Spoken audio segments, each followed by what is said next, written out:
Martian.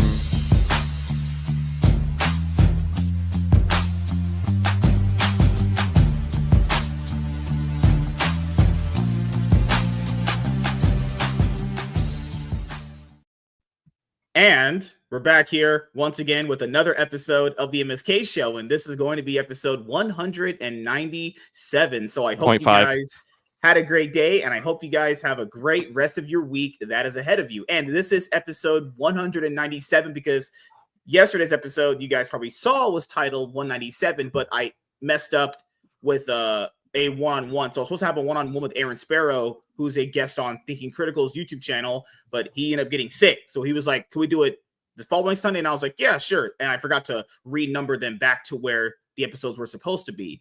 But Laps Comic Fan is here. He's, white, rages at me, and always makes fun of me for watching League of Legends, and it never fails, It is a sport, man. It's intensive around here. Listen, I have no problem with you watching it. I have absolutely zero. I have a problem with you comparing it to sports. I'm just making a metaphor, an analogy to help your point. Make a better one. I have make one. Make one that other people aren't going to go, well, that's fucking stupid. Then again, people do think dribbling a ball up and down a court and throwing it in a hoop is kind of stupid to a certain extent. It doesn't matter if it's stupid, but it's a sport. So, like, you would make a sport analogy. Regardless of what's stupid, I'm not saying you watching it is stupid. I'm saying the analogy you're making is stupid. Oh my God, I hate you. The white rage is coming out again. How is that white rage? That's that's like me talking about like picking oranges off a tree and comparing it to fixing a car. I mean, if we're being honest here, if you put your fingers all the way inside the orange, I mean, of course it had to go there. I'm surprised this orange doesn't have a dick. I'm surprised in this story it doesn't have a big giant old dick or a dildo or has a company of dildos. Oh gosh. And just want to let you guys know that the next comic book that we are going to end up reviewing, I think Laps wanted to review something, so he'll probably end up picking it. I haven't got my last week's pull list, which is supposed to have Batman issue 158. I have to order it this week. I read everything that you told me in Twitter. I have read Hush, Heart of Hush, Avengers vs. Aliens. I have read all the things that were in the Twitter. Okay, don't worry. Next week we're gonna do it because we're gonna end up getting back on our horse. You ever had a horse, man? You ever bought your kids a horse? I have some daughters. Didn't they ever grow up and be like, "Daddy, I want a horsey"? You bought your kids a horse. And bought these things specifically. I have them. Then why didn't we do part 2? You said because I ended up wanting to love you so much. I wanted to give you a hug. That doesn't make any sense. You were the ones that suggested. But I will ask you this before we review issue 2, probably next week. I thought it was great. Did you like issue 1? Yes. Okay. I actually reviewed issue 1. I didn't hate it. I thought it was fine, honestly. I think it's great. Yeah. I'll tell you why. I had a few issues with it toward the very end of it, which they just did some weird shit. But other than that was fine. I'll tell you why I liked it, because he set up the rules. He set up how it works, so you don't have to worry. Like, he set up, this is how the aliens came here. This is what they do. This is how they seed planets. This is this. This is this. This is this. I thought it was perfectly fine. And subjugating the what's her name? God damn it! Why can't I ever think of her goddamn name? I forgot they had the one character. Reed Richards' daughter, Valeria. Yeah. Valeria. Yeah. Subjugating her at the end, I thought was a phenomenal choice. It got you attached to somebody, but got it away. Yeah. So there's like no more Richardses that we know of. Did you like the Spider-Man reveal at the very end, where the facehugger tried killing Miles Morales and it turned him into that whatever the fuck it's called? I forgot what they called it. I only read issue 1. The face hugger is what plants the alien egg in you. If you've never watched the movies. I have. Yeah, it was the Venom symbiote that took over. Yeah, but it's weird because they never, like, it's so weird. Said symbiote. No, it's just like toward the very end, it's just like, okay, Facehugger gets on him, and then he just happened to have a Venom symbiote attached to him. It's like, okay, I guess. No. That was just really weird. Why is that weird? You would think he would just be wearing a regular Spider-Man suit they would normally have, right? They never set those parameters. I'm just saying, I assumed it was a regular Spider-Man suit. Of course you assumed that. That's the whole point. Yeah, of course I would assume that. That is the point of it. Yeah. That's the point. Jonathan You were Hickman is supposed to trying to do assume. that big convoluted thing he always does. No, And it's that's like, not oh, you're, God, John. you know what? I don't get you sometimes. I really Are- don't. It's like you've never read a comic book before. You're calling Jonathan Hickman stories convoluted. Just pointing out the fact that when I first read issue 1 and he pulled up the whole, like, it's a symbiote he had on his suit, I was like, why would anyone think of that? Most people think of the fact that he's just wearing a regular Spider-Man suit. I'm just... Well, did they show Venom? Did they? I don't remember. No. Did they show Peter Parker? No. This is an alternate reality. It's not a main 6-1. Doesn't matter. Exactly. You fucked yourself right there. No, exactly. No, turns out my wife did that last night. So let me get this right. So, why is it that Tony and Bruce are a bazillion years old, but Miles is regular Miles? That doesn't bother you, but a Spider-Man, not saying the Spider-Man, possibly using the symbiote. That's just so random. Is what no one would think bothers you? What the? That is not random. That's the only character, one of two characters it's tied to. Do you just not think the fact that you were just constantly thinking he was just wearing a regular Spider-Man suit? You mean in the freaking 2 panels he was in? No, I didn't think about it. I assumed he was. That's what every Spider-Man, almost ever, if you kind of think about it, they're always wearing why would he have a symbiote for a suit? That's just weird. What are you talking? I'm not saying it's a bad idea. Venom! I'm saying it's weird. Where's the symbiote? They didn't establish Peter that. Parker, as the Black Spider-Man, wore a symbiote. Laps. How would they establish it if they didn't show it? That's the point. I wouldn't know that. I just assumed. That's so funny. That's so funny because what happens when you assume? You make an ass out of yourself. I would assume it based off of what is not established, right? You don't need to. That's how you establish it. No one. They know he has it. We don't as the reader.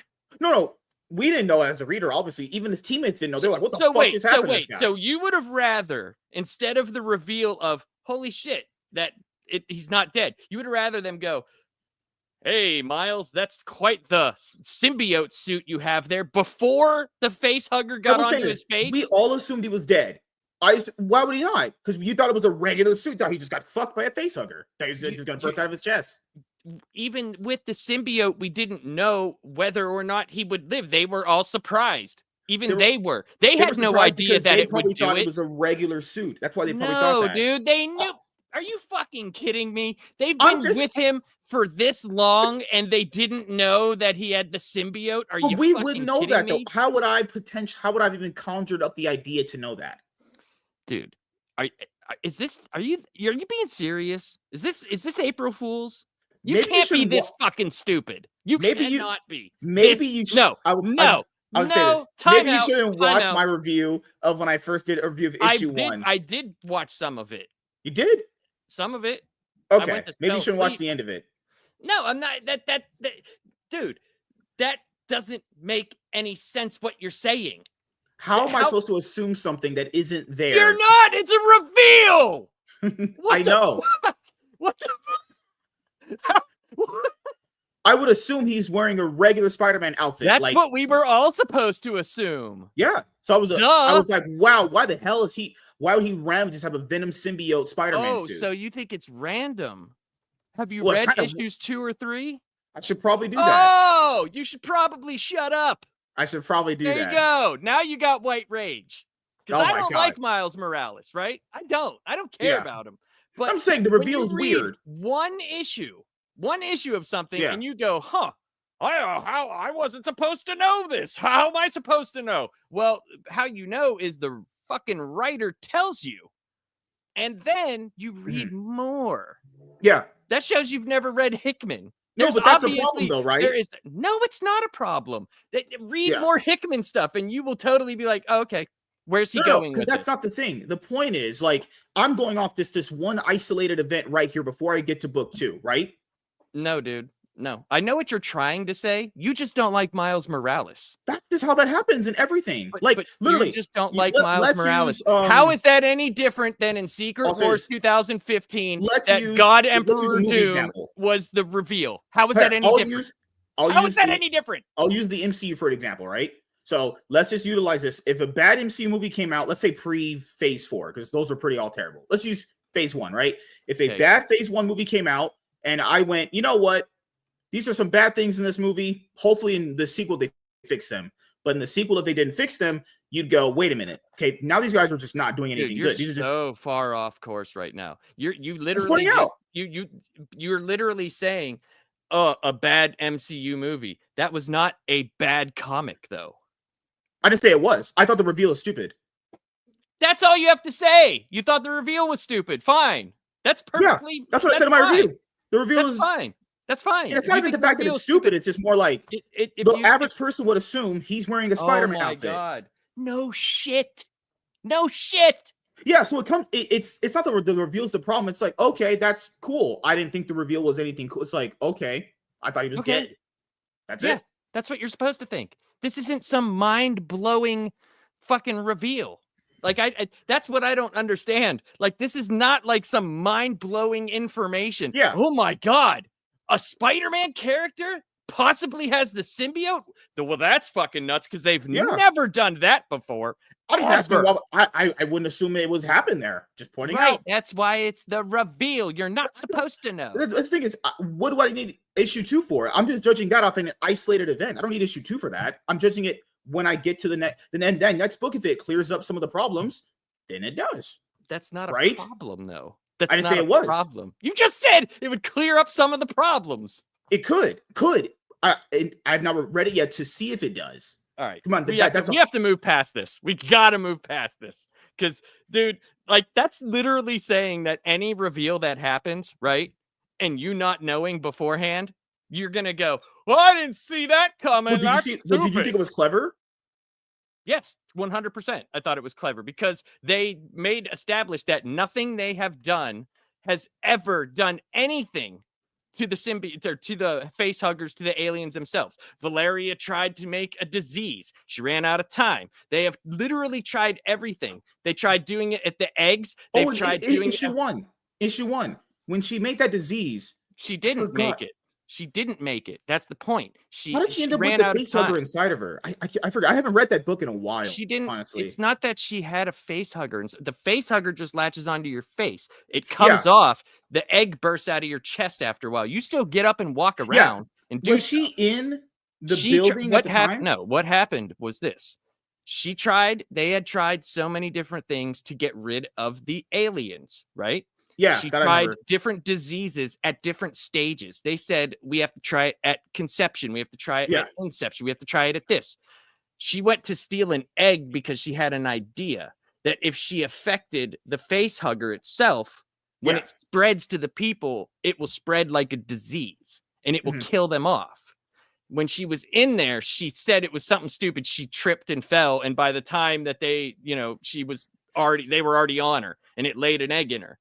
And she was telling Hulk not to open up the thing. So whenever he opened up the door, they went in there and Miles got hit with the thing. So the reveal of the symbiote affecting the face hugger was huge because they have found nothing in 30 or 40 years. Remember, Valeria said, I'm 40 years old. I've been divorced twice. Has never affected the aliens whatsoever. They're a perfect killing machine. So what does that mean? That this symbiote, whoever has it, Miles is irrelevant. They just did it as. Wasn't she building the story as this big scientist under being Reed Richards' daughter, right? She's always been that. Yeah, that's the other thing. For real years. No, she's already did a bunch of experiments. It didn't work. That's the thing, is someone as smart as her not being able to kind of figure those things out. I'm just saying it's a little jarring. Is that no? It's not. No. Dude, see, you don't read Hickman. He's done Fantastic Four. The fact that she couldn't figure this out, Reed couldn't figure this out, all this stuff is supposed to be like, oh my God, what the hell? That's the whole reason why Tony is like, we have to leave planet Earth. We got to get the hell out of here. We didn't see. I remember on a cover, the first cover, they had Steve and Tony on there, and Captain Marvel and Hulk. If you guys actually read issue 1 like I did, they're not even in there. Steve and Iron Man come in. You said issue 2, right? They come in? No, Iron Man is there. He's been there the whole time. He's the old guy in the wheelchair. I did not notice that, honestly. No, wait. And just because someone's on a cover, dude, doesn't mean that they have to be in that Technically, issue. I would just say that's false advertising. That's not John's fault. That's editorial it's fault. not false advertisement, dude. Like it's not. Like, if I see Captain America and Iron Man on the cover, I would assume they're in the book. Iron Man is in the goddamn book, dude. What are you talking about? I would assume I would see them there. I just would assume he was there, bro. Iron Man was there. He was there. He was literally one of the. No, I just don't understand how you don't get this. You are supposed to be a reader of comics. You know how many covers I have with people on it that aren't in that issue?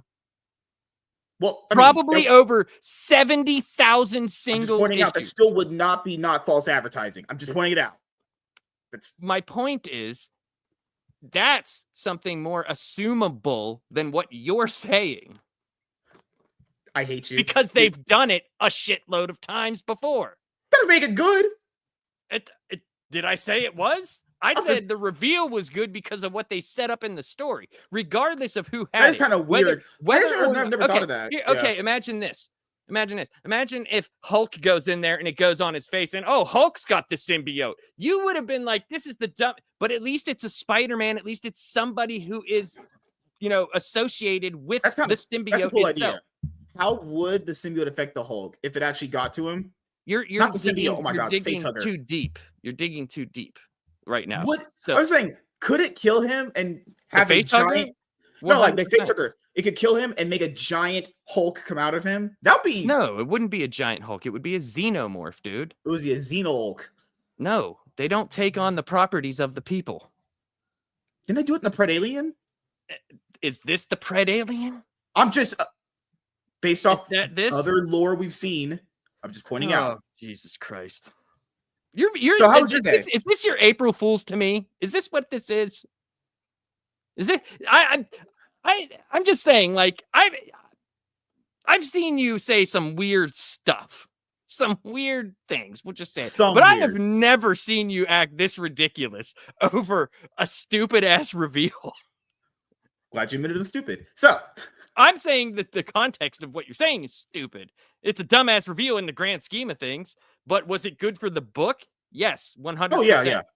100% it was good for the book because we don't know what the outcome of that is. And whenever you see the end of issue 2 and where things are going, you're like, okay, well, if the cure Marvel was really trying to up here and the thing is here. I was saying Marvel was really trying to nickel and dime people for this book. Everyone, aren't these like $7.99? I remember the first issues. These issues were like $7.99, right? I bought these for $3.99. Of course, they got marked down because obviously it's I bought these on day really? one. What are you talking about? I remember issue 1 was $7.99. I'm pretty sure they charged $5.99 for issue 2, or at least $3.99 for issue 3. Issue 3 is $7.99. It is okay. Issue 2 on mine. Can't see, but I know one of them I paid $3. I probably paid $3.99 for issue 1. Oh, okay. Yeah, so man. The other Jonathan, two, they're up there. He was. I remember what I'm talking about when I read that first issue. He wrote Wolverine Revenge. That ended. This series is about to end with issue because this is 4-issue miniseries. Right? Or is it 5? I thought it was 6, but so he's got 5. This one. He's got Gods. He's got Ultimate Gods Spider-Man. Is dead. Gods is done. Okay, so that's done. I remember his name was on everything. I was like, because he's good at what he does. That's saying, like, do you not think his brain's ever gonna fry writing that much stuff again? No. I don't know how. Did you read? No, because Revenge? you got to remember issue 1. I thought it was fine. I like it. Okay. You got to remember when Hickman writes something, dude. They tell him like way in advance, or if it's something that he could just come up out of his mind, like Avengers versus Aliens, like all of his big books. Like if you look at Ultimate Spider-Man and you read everything, you could tell he has had that planned out. Like he usually has like a 3-act structure, and he'll tell this story to this story to this story. The things that are in between, he probably makes up on the fly as you go because you have to, but the main structures, he definitely knows where he's going. I've read so much of his stuff that I know that almost every time I read something, Gods was the only one where I was kind of like, okay, it was cool, but it wasn't what I thought it was going to be, the reshaping of, the Marvel Cosmics and like that type of thing. I thought they handcuffed him because it didn't feel like his writing. It didn't. So I don't know if someone was in his ear or something, or maybe like you said, maybe he was writing too much stuff at the time, possibly. But you look at his other stuff and you read it and you're like, I totally understand where this is going. Like, dude, you seriously need to read his Fantastic Four run and his Avengers run. When you do that and you actually read it, dude, I look at it as that's one of the probably the best Avengers run that ever was, in my opinion. Outside of his Avengers run, which ones are like the most like notable ones? Obviously, you have the originals with Stan Lee, Jack Kirby, stuff like that. Well, the Avengers really weren't in my. This is just me. I never really cared about them because I just didn't. I was more Justice League because they were a team that came from the characters, not a team of necessity, not a team of failed books. You know, so like I don't know. I just look at it and say, well, did we? Hold on a second. Sorry. Very fine. Anyway, so like I just want to see what books he's gonna have coming up very, very soon. Who, Hickman? Yeah, he's. I'm pretty sure he's gonna have a few things coming up. Because after this stuff is done, he's still on Ultimate Spider-Man. So yeah, which is surprising. I read the first 6 issues. That was very, very good. Yes, it still is very good. I don't know how I feel about it if I would read it as a monthly, but because it's different reading books as a monthly versus like yes, I understand that, but like if I like something, I'm gonna buy it monthly, and I buy his book. I buy Ultimate Spider-Man monthly. Let's see, but I could understand wanting to read it in a trade. Like I get it. So, but anyway, yeah, I went on more. Like I bought a whole shitload of comics. I bought this. I bought Dark Crisis. The trade. Do you know what's crazy? Dark Crisis. I bought that too. Because you said it was so bad. I literally bought it. I'm not kidding you. But you know it's funny? This was $2 at my comic book store. It had a big $2 sticker on it. I just want to point out they bought that half price. So what's the MSRP on that? It's like $19.99 or whatever, right? $19.99. I knew it. I remember the price. And then they bought it discounted, right, from the retailer. So they probably paid like fucking $12 for it. And then they sold it to you for $3. No, it's $2. Oh, no. No tax. I literally gave them $1. That's literally them basically saying, here, please take this off our hands. We hate this. On top of the new Ultimate Spider-Man that I got, I had to get issues 13 and 9 because I was missing them. So I got those. Okay. And I completed my Wonder Woman, the Absolute Wonder Woman. I got up to issue 6. I bought a couple variant covers. I like this cover a lot for issue 6. I like that one. Or is another one they had. I didn't like some of the main covers. Yeah, this one I didn't care for. Lacking. Yes, this one I didn't care for. Yeah, I was just like, it's whatever. Have you noticed that? Some of the main covers for some of these Absolute books don't look as good. Yes, so I just went and got some of the variant covers. Man, if that's the one I have to look at, it's like, God fucking damn it. Holy shit. I got the new Superman, obviously. This is kind of funny. So I have... Did you get Justice League? Yes. Number 5? Okay. Yeah.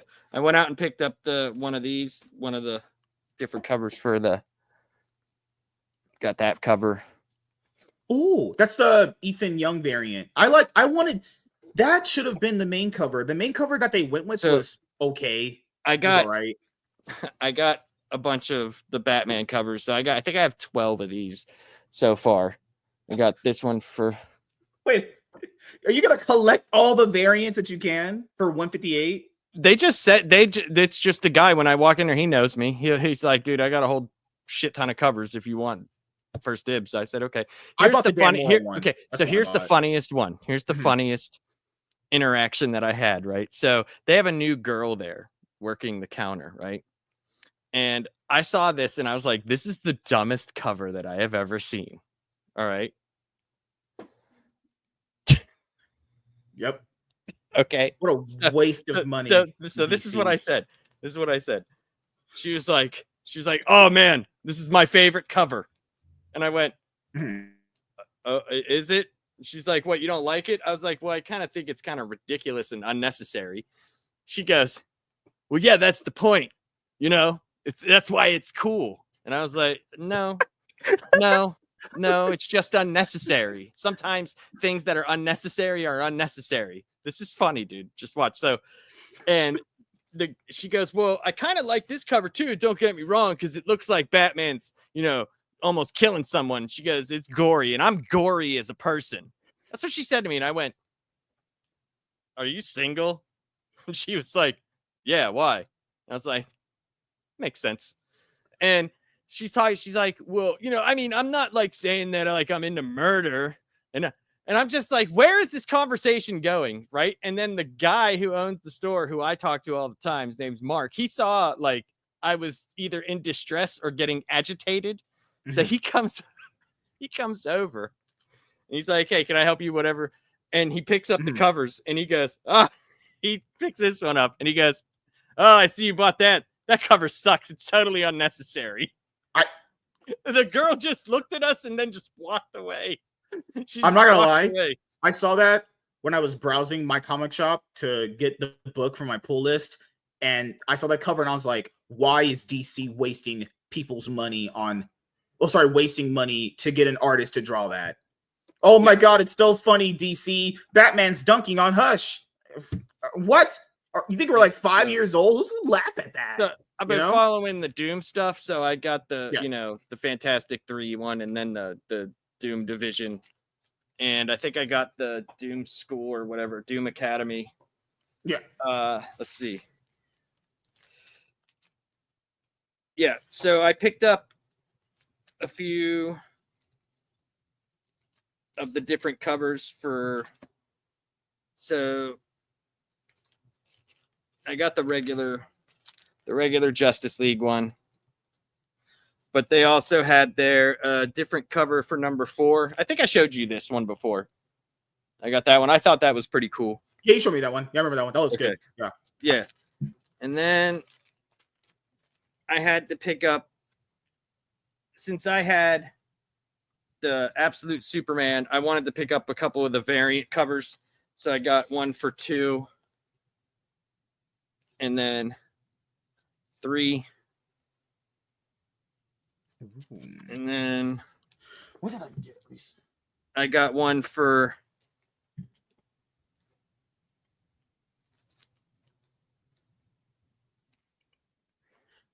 I don't know which cover was the regular cover, but I got another one for 5. I can't remember which one was the actual. I think this was the actual cover. This is the variant. Yeah.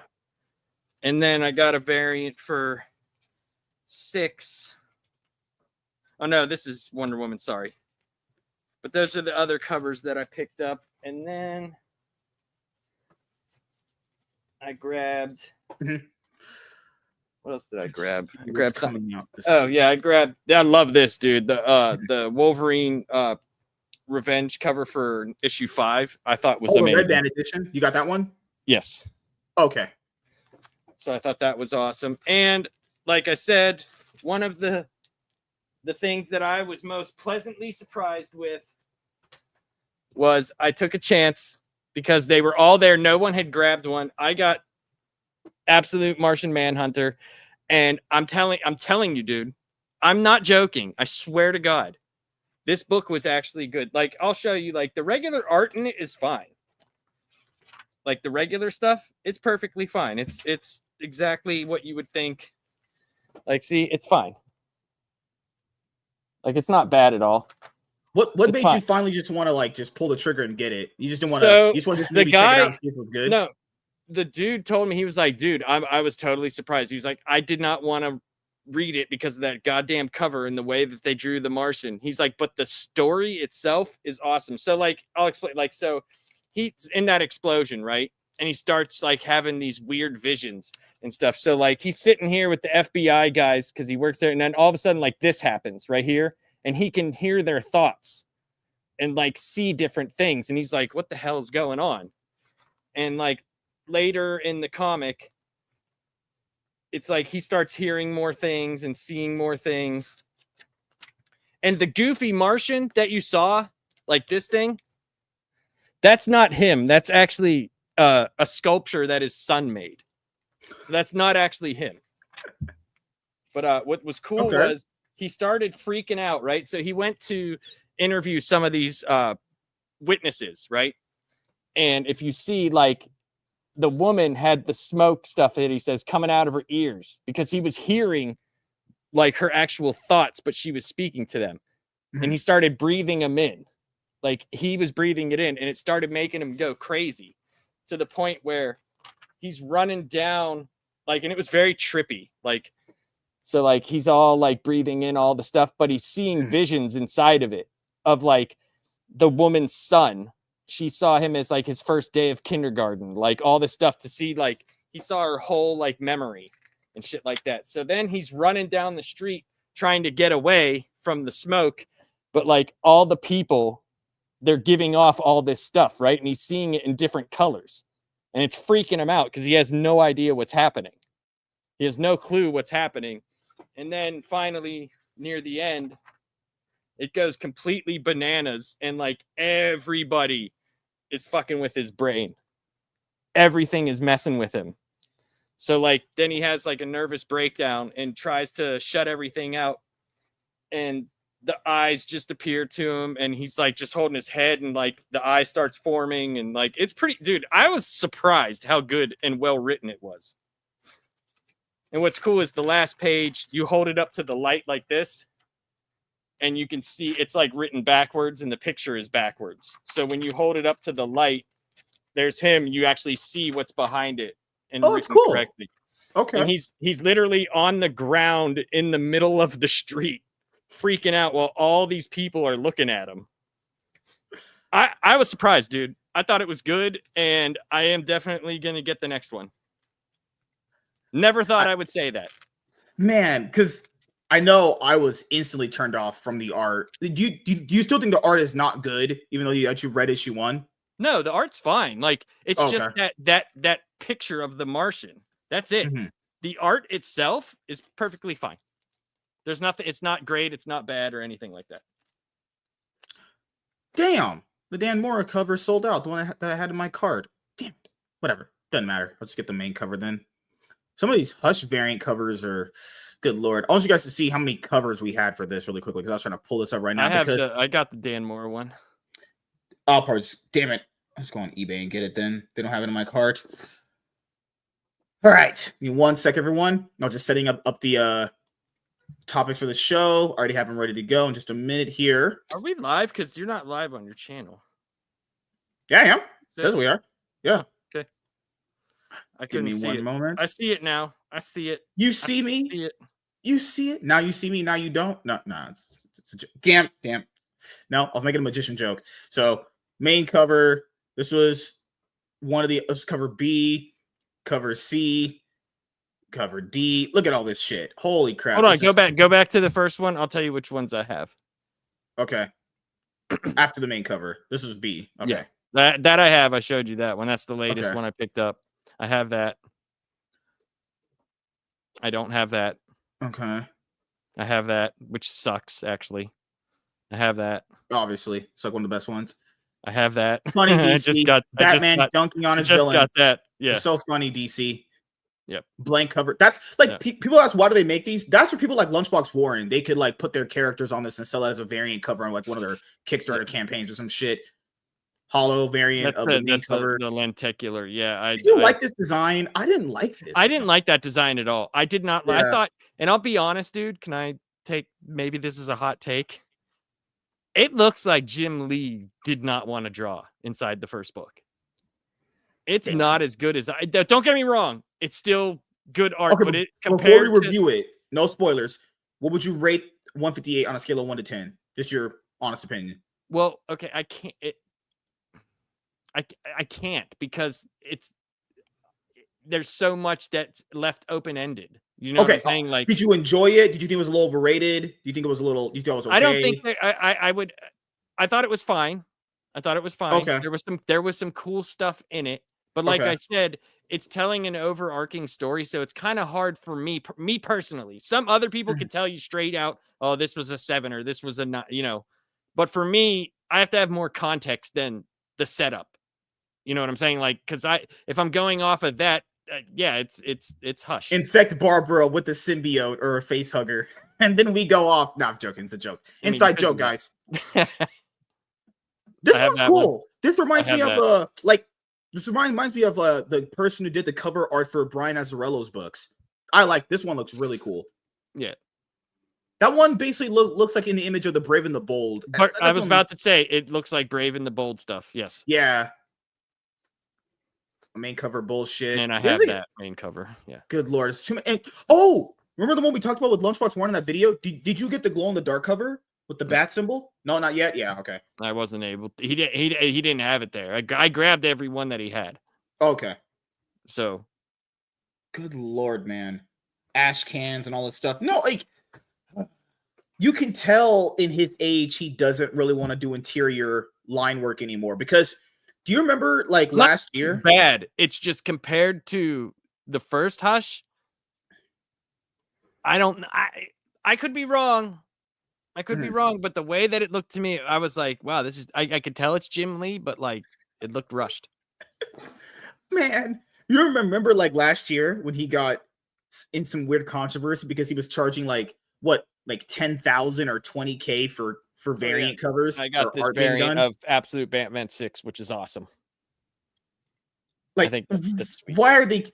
But this is the thing, man. We knew them pulling Jim Lee out of essentially pseudo retirement was a desperate play to get the sales back for the book. Like they're going to be, they're relaunching it with Matt Fraction anyway. But I could always tell this was like, hey. The numbers with Chip Zdarsky's run on Batman are not doing it for us. We have to kind of get him off and we have to switch it up. But Jim Lee's not a fucking long mainstay anymore because he and it's weird that they're doing it at the time that they're doing it. You would have thought like this would have like finished out the year and stopped on December, to give a fresh thing. But then there's going to be like 2 months. Like it's just odd, you know what I mean? Because what are we gonna do? Is the Absolute line or All In line still gonna be going? I'm sure the Absolute will, but the All In, is that still gonna be a thing? That's what I wanted to ask you before we get to the videos, because I was thinking about this long and hard today when I was obviously baking my wife, which was if the All In line fails. Where do they go after this? Because they kind of it's the same thing they do with everything though. It's Rebirth. It's freaking. What's their next initiative though? I agree, but it's like it seems like though they've been taking these like couple year initiatives, so we might have another year of All In before it shifts. Because I'm just saying, like they do before this, it was the freaking what do you call it? The dawn of DC. And you called it Yawn of DC. There was a couple of good books. There was some, but like this, the thing that hurt me with Dark Crisis is the art was fantastic. The art was good in this book, right? And it's Daniel Sampere, and it's great. Like there's some stuff like this looks great. You know what I mean? Like, oh, that was great. Yeah. It looks awesome. But man, did you read the follow up? I think there's one without the Justice League. There's a follow up to that apparently. That's written by Joshua Williamson, I think. Yeah, I think. Dude, I covered everything. I don't know how your brain did it. Like, imagine you doing that for every big event. Like, imagine doing that. Well, that was a good thing that I had to. No. Could you imagine if you did that? Your brain would be absolutely fried. No, I'm not. There's no way. There's no way that would ever happen. I would just Come on, man. Do it for me. I need to see your brain fried. No, but I'll tell you what. I'll definitely do your ideas from last night. I'll review some movies. No, your opinions on movies are bad. You let me have those. I'm joking, everyone. It's a joke to you. I'll do some. Which ones were you going to review? You were thinking let's see. I'll definitely do Malcolm X and 12 Years that Slave. Idea of a white guy reviewing black movies. Oh my god. Shit. We'll do Exploitation Theater with me. Do Roots. Roots has to be first. I'll do Roots. I just don't know if I want to watch 4 hours of a movie, period. Oh no, I can't, man. 2 hours 30 minutes is a max for me for a movie. I would do 3 it, though. hours is crazy. I I was just because everyone has these like no one people don't really do like cameras anymore. Do like what's the thing nowadays? VTubers or whatever. You're thinking to yourself like, okay, if I just reviewed a whole bunch of pure black movies and I get a face reveal being a white guy, would they respect me more? Would they give me an inward pass? No, what? I don't think I know about the pass, but would they respect me more? No, of course not. Of course not. It would be it would be horrible right from the get-go. All you have to do in your thumbnails, take a picture of yourself, crop it out, do the surprise face. White guy reviews Malcolm X for the first time. No, see, if you've seen any of my thumbnails, I always put my face on the main character. Your face on Malcolm X? Come on, man. Easy 10,000 views. Then you could at least tell the audience, back in my day before I got married to my wife, I dated a Shaniqua. Good. I drank. You drank the grape drink. Remember that? You know? No, I'd review it, but it would probably be boring because I you know, it would be better. It would be better if it was with someone else. No, dude, like be honest here. In all honesty, those kind of movies, like outside of them giving you this like really sad, dreary feeling after you watch them, a lot of those end up being like the same. They don't really ever feel like they're anything different from the other ones you watch. You know, like don't get me wrong. I love like Don't Be a Menace to South Central. I do. Juice in the Hood. Love it. I love a lot of those like ghetto movies. You know, Menace to Society, Boys in the Hood. Like I love those movies for some reason. Oh, if I see it's on like HBO or something, because you know you don't want to watch it on regular TV. Like that's just ridiculous. But if it's on, well, they just cut out the best stuff. You know, like, someone had a poll. It was Don't Be a Menace versus Friday, and I was like, damn, that's really rough. Those are like A-tier comedies in my opinion. Holy shit, they're like A and S tiers.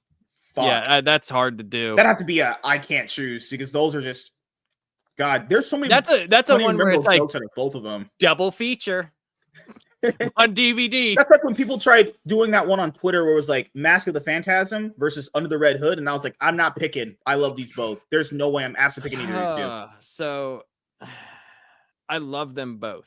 I really couldn't choose one. I saw Mask of the Phantasm in the theater. It's one of the few experiences with my dad that I got to have where we did something together, and that and Jurassic Park were the two that I got to do. So Mask of the Phantasm, just from an animation standpoint, orchestral standpoint, is a superior movie in the quality, but Under the Red Hood is just it's done so well. They adapted it so well and made the changes. That's a movie that made changes from the book that were necessary, like that were good, that were actually good. That would be like the ultimate example of like you can change stuff, but as long as the essence of what you're trying to tell in the story is there, you can do it. Like Mask of Phantasm, I agree. It's like you understand how Batman's psyche works and like how his life works as far as like, you know, like when the end of the movie, when he does the back claw and he goes off, you were thinking to yourself, this is what happened when I first watched it. They'll never let him be happy though, because you always think that there's always something happening that will take his happiness away from him. Whereas in Under the Red Hood, it was more like, now I understand his connection to like Robins and how he thinks about protecting them. Like I think both of them do a really good job of handling two different aspects of his character. You know? Man, what other movie outside of those two really did it? Because those are the only two very, very well done. I've seen a lot of them. You know, I mean, I all the DC animated movies. Is that what you're talking about? I have. Yeah, so like Batman, those two are like would be like S tiers. But is there any other of the Batman movies that really came out that were really, really that good? Because most of them, like some of them are solid. I like Batman, Superman, Public Enemies. That one's very good. I thought that was fun. It was really good.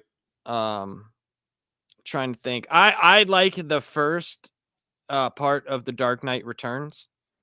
I thought that was done good. Done very well. The second part, they rushed it a little bit. I know what they were doing. I thought like when they announced Michael Emerson as the Joker, I thought it would be awesome. I just thought it would because he's such a crazy dude.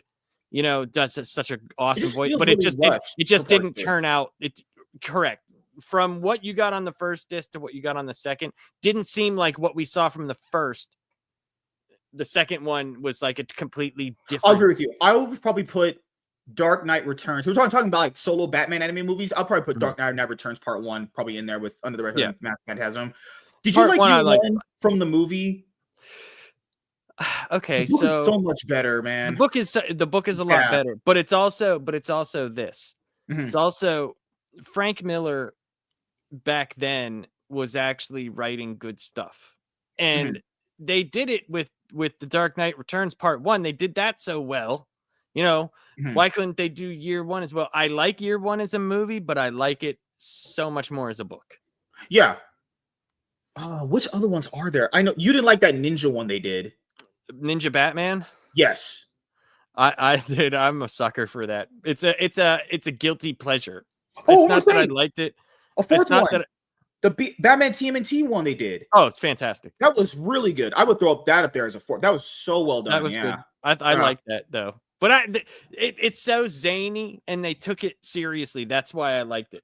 The one that I couldn't stand, and I know a lot of people like the DC animated made in ones with like the New 52 look on them. There was the second one that really just blew my mind. Oh, the third one was bad too. That second one, where they did Court of Owls, Court of Owls. Oh, yeah, Batman and Robin. So awful. Or Son of Batman. What was worse, the second one or because the third one they just treat Bruce like he's just absolutely just a piece of shit. And I was like, what's the third one? That's when Talia extrapolates all that memory from him, and he tries to have him go after them, and they get him back, and then he's still her pawn. And was it? Yeah, it's the third one. Yeah, was it? That's the third one. Okay, there's Batman and Robin, Son of Batman. Yeah, one of them's the Court of Owls. The Court of Owls is Batman versus Robin. Yeah, you're right. Okay, right. Yeah. So, I know what you're talking about. I know I've seen him. I have them. Has Batwoman. That was so bad. The first one is fine. The first one is fine. I'll tell you what is a way not to adapt something. The way that they adapted the Killing Joke. If you fast forward that first half an hour and you just go to where the actual Killing Joke starts, it's great. It's great. That's what I was saying. First half hour of unnecessary anime filler. Oh God, I think that was DC trying to get a feature full length thing out of it, but they shouldn't have. They should not have. They shouldn't have done it. If they had did it the way you said, that's what I always said too. Literally, if you just don't watch the Barbara beginning anime filler bullshit they did, literally, if you don't watch that and you just watch it from where it starts off, honestly, it's very good. They knew people weren't gonna like it because guess what? The where it starts as the Killing Joke is its own chapter. So they knew people were gonna be like on rewatch, screw this. But they did it great on the actual the voice acting from Kevin Conroy and Mark Hamill is great. Yeah, the extra song in it is fine. The Joker extra song in it is fine. It's it's fine. That's the biggest missed opportunity for them. Literally, if they just didn't add in that stupid filler, because keep in mind the filler's stupid because it adds no actual external help to the plot later on. It's just useless. Yeah. No, and it's like we get it. You needed to have Barbara get into her psyche and blah blah blah because she's Bruce Timm having that weird thing with Barbara. I know, banging her and stuff. Like what the like what? But remember what was the lesson of that movie? She was gonna go far or whatever and take it to that next level that Bruce can never do it. Even though she didn't do it either, because she realized that being in that position, you're not supposed to do that. Like, why did we go through this? Because if that movie just didn't split her apart, it was dumb. It was dumb. It was very dumb. The one that I'll never ever forgive them for is Hush. I will never forgive them. That movie's terrible. That Hush adaptation they did, please burn that to the ground. Whenever I see that at a supermarket, I just take it and I toss it in the $5 bin. It's not even worth $5 in my opinion. That Batman Hush movie is terrible. I have it, so I can't. I do have it. And how many times did you watch it trying to break your computer screen after you watched it? Well, I watch things I have like a 4K player, so I don't use my computer screen. All right, so let's see. I did like the Green Lantern one, the first flight. I thought that was cool. Though, I'll tell you what's good. The Wonder Woman, the first Wonder Woman one was fantastic. I like that one. It was fantastic. It's really good. So the first movie they did was the Superman Doomsday, and it was fine. It wasn't like a amazing first time retelling of the death of Superman. It was fine. The second one was Justice League: The New Frontier, which I thought was fine as well. It was That's okay. based off Darwin Cook's book, right? Yes, it's based off the New Okay, Frontier I didn't watch book. that one. Batman Gotham Knight, I thought was a cool idea. It's like I remember that one. It was like an anthology. Yeah, it's a bunch of different like kids telling stories about how they thought Batman was or how they said it was fine. It was all right. Yeah. Yeah. Next one was Wonder Woman, which was good. Yeah. I thought Green Lantern First Flight, which I thought was all right. Then there was Superman, Batman, Public Enemies, Really which good. I thought was very good. Crisis on Two Earths, that I liked. I thought that was a fun movie. Okay. I didn't think it was bad. Then you get Under the Red Hood, which is great. Yeah, it was great. Superman, Batman, Apocalypse, which is fine. That's the Supergirl one where they fight I like that one a lot. Darkseid. Yeah. Then they did All-Star Superman, which was I thought all right. I didn't watch that one. Okay. It's an okay adaptation. The book is obviously better. Like most of these the books are going to be in it better anyway. Green Lantern, Emerald Knights. I think that's like it has various stories. It's kind of like Gotham Knight, but with the Green Lantern, I believe. And then they had Batman Year One, which was meh. Justice League Doom, which was Tower of Babel, which I did not like. Literally just Tower of Babel, and they replaced Ra's al Ghul with Vandal Savage. That's the character. Yeah. I think Savage. Isn't it the opposite? Is it Vandal Savage in the movie? Yeah, it's Vandal Savage in the movie. It's not Ra's al Ghul. Yeah, okay. That one is. It's literally they could have did Tower of Babel. The movie's fine. I like Justice League Doom, but they should have did Tower of Babel. I don't know why. Right. Yeah, it's. But I liked it. Superman versus the Elite, which was I thought cool. Very good. It's very. I like the movie a lot. Yeah. Yes, and because it's crazy that they got a whole movie out of like a single issue, because it's based off of. Turned out that good. Yeah, it turned out good. Then they got Batman Dark Knight Returns Part 1, which is good. Part 2, which is meh. It's like it seemed weird. It just didn't. Mm-hmm. I don't know. It didn't seem nearly as good as the first. You think they're ever gonna do the sequel books? I animated hope form? Not. Good God, that's what I've always heard. The sequel books are unbelievably terrible. They are. You've never read them. I've only just. Oh, dude, I know parts of the second one. Dark Knight: The Master Race is one of the worst books. It's one of the worst. Are you saying Frank Miller wasn't cooking with that? Frank Miller has lost his damn mind. Lost his damn mind. Then there was Superman Unbound. I believe that's like the Superman Jeff Johns Brainiac book, if I'm not mistaken, which is a decent. It's fine. I know it's not like the book itself, but it's fine. It's okay. There's nothing. It's not like horrible, and it's not like great. Then they have the Justice League, the Flashpoint Paradox. That's obviously great. Yeah, it was very good. And that goes into the New 52. That was Justice League War. That's good. Yeah, I like that one. And then that's where we get Son of Batman. Okay. I remember the story it's based on. It's the issue is like Damian Wayne is super insufferable, but like it's not a bad movie. I've watched it. I watched it at least 3 or 4 times. It's not bad. I enjoyed it. I just didn't like Damian Wayne. He's just an insufferable piece of shit most of the time. Right. Yes. And then you get the Batman Assault on Arkham, which is not that universe. It's tied to the Arkham universe. It's the Arkham universe. That should be a Suicide Squad movie, in my opinion. Right. It should have been. It's a fine movie. It's good. Yeah, it's very good. Yeah. And then you get Justice League Throne of Atlantis, which is also fine. Very forgettable. I thought it was super forgettable. I didn't care for it that much, honestly. It's fine. Okay. That's what I mean. When I say something is fine, it's like I could take it or leave it. Yeah. It's like whatever. I don't care. Like I'm not going to go out of my way to wait. I can tell you this. I don't think I've ever watched it again. Me neither. I only watched it once and I thought it was just forgettable, honestly. I wouldn't say I hated it, but it's just like, meh. Now you get this. You get Batman versus Robin, which is awful, not terrible. That's a bit bad. And then you get what I liked. I thought this was a good one-off movie, Justice League Gods and Monsters. I thought that was fun and cool. Did I watch that? That's the one where Superman, he's like, I think he was like born in Mexico or like crashes in Mexico. Batman's an actual like vampire. And like I'll have to watch that. I don't it's think I've fun. seen that. It's fine. It's a standalone movie. Doesn't have anything to do with anything else. It's fun. It's a very fun movie. Lots of violence, lots of stuff. So this is the one we were trying to think of. It's Batman Bad Blood. That movie's That's terrible. the one. That's That yes. movie's a pile Awful. of shit. Awful. I don't know what they were cooking with that one, but they were cooking Yeah. shit on that one. And then Terrible you got movie. Justice League versus the Teen Titans, which Fun.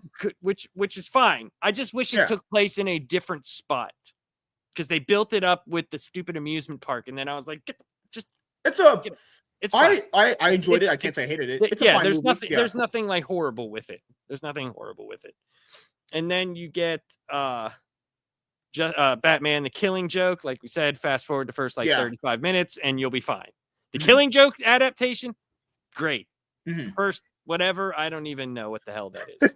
Bruce Timm's love fetish for his stepdaughter. Dude, I got that the day it came out, right? And I went and I watched it at my buddy's house, right? And when I popped it in and you're looking at the cover, it's like awesome. Like, the DVD cover, everything. And we're watching it and I'm like, I don't remember any of this. What did this happen? And then literally it goes to when he pulls up to the asylum. I'm like, wait a minute, this is I remember this. And I was like, wait a minute, this is stupid. Then you get the Teen Titans, the Judas Contract. I would say this. I didn't hate it. As an adaptation, it was good, I thought. I told people this. If you liked the Teen Titans animated series that we watched as kids growing up, that is like a rated R version of what that arc was for Tara. That's the best way of describing it. The Teen Titans, like the silly version, or like the normal Teen Titans? The one before Teen Titans Go. Okay, okay. I would tell people, if you want a more rated R version of that Tara Slade story, I would watch that. Right. I didn't hate it. It's a good movie. It's fine. Right. Then you get Batman and Harley Quinn, which was forgettable.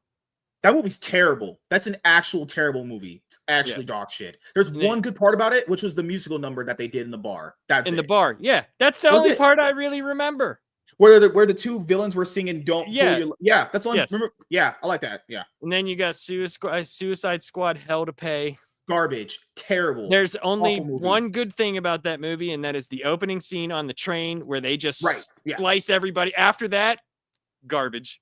They ruined the Flashpoint paradox. Yeah, even that has stupid even that part has dumb stuff in it. If they would have not spoken until the end of slicing people's heads off and stuff, I would have been like, oh, okay, that was a good scene. Why did they put the reverse Flash reveal in there? I don't know. I don't know. What a terrible. And he had a hole in his head, so it's so stupid, And then I thought this was good. I wish the animation was different. I wish it matched, because remember they were like matching the animations to like the style.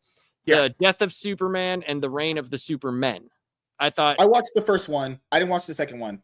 So if you can get they have a version that's like the full 3-hour thing back to back. They make a lot of changes, right? There's going to be dudes that tell you it sucks. But if you're looking for an animated version that tells the story, like, because there's parts in it like that they're fighting, that this is what I can't stand about certain comic book fans, right? So when you read the Death of Superman, right? Everybody, where's the Justice League? How come they weren't helping him? Like Guy Gardner did to get smacked away from some kid's house, blah, blah, blah. So what did they do? They actually put the Justice League in there to fight. And then they're like, can you believe that they put the Justice League in there? It doesn't even match the book, man. And I'm like, they could have came away with free vagina in this movie, and you'd still be freaking. And it's even worse because even having the Justice League there didn't really help Superman at all. They all got completely one-shotted to the ground. Right. So it's like the what thing that they wanted, they did for them, and then they complain. Like, so yeah. I'll say this. I've watched it 2 or 3 times all the way through. It's an enjoyable movie. I like it. Yeah. Yes. And then you got Justice League versus the Fatal 5. That's the one based off the Justice League animated series. I didn't watch that one. Which is, it's fine. Okay. I'll say this. It's the only one I've never finished.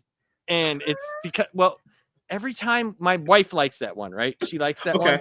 And every time we watch it, like I'm in bed. And I'm one of those people, I don't just sit in bed and watch stuff. If I'm in bed and not reading a comic book, I'm out, dude. Like I fall asleep. Even watching TV. So like if we were watched it in my living room or something, I would get through it.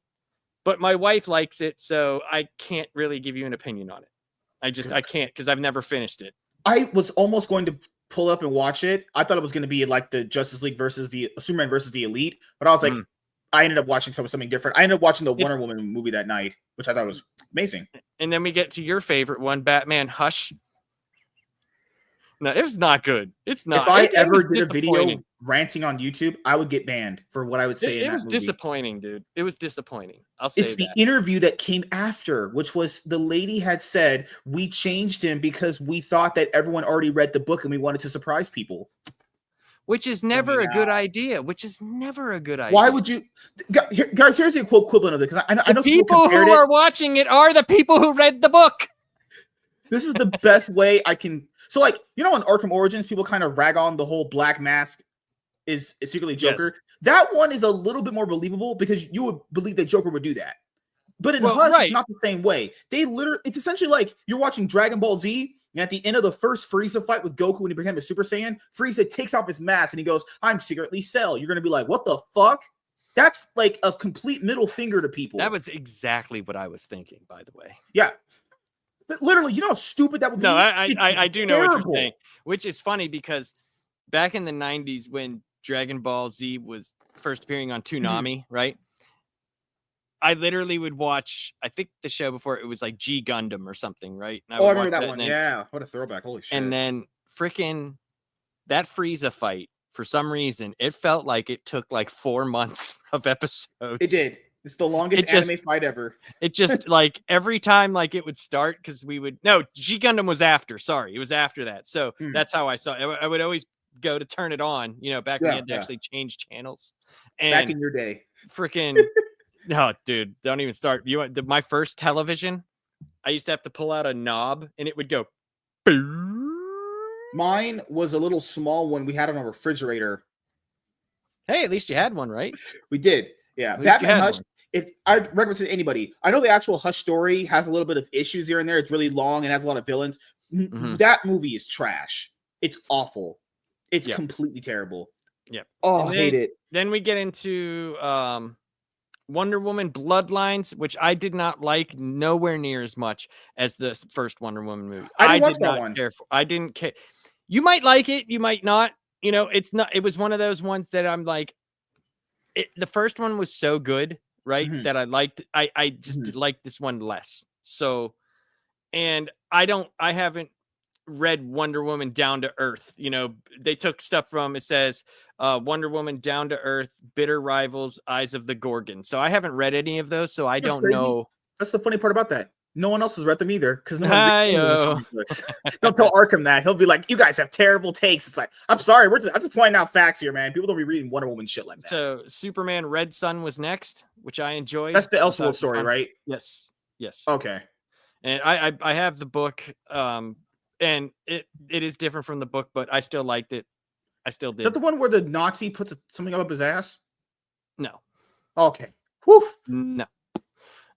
Then you got Justice League Dark Apocalypse War, which I liked. Everyone says it's their favorite one. I'll tell you this, I started it, I never finished it. Well, if you do this, if you do Justice League War, the new 52 one, this is the end. This has like Darkseid War, a mixture of that and a bunch of other things. I remember I got to the part where it's revealed that what Darkseid did to them. I never finished it. But I remember watching it. I don't know why I couldn't finish it. They try to make Constantine the main character, and I'm just not a Constantine kind of guy. And I can get that. I can get that. But it is a Justice League Dark, and he is the main guy of Justice League Dark. But they do throw Batman in there a lot.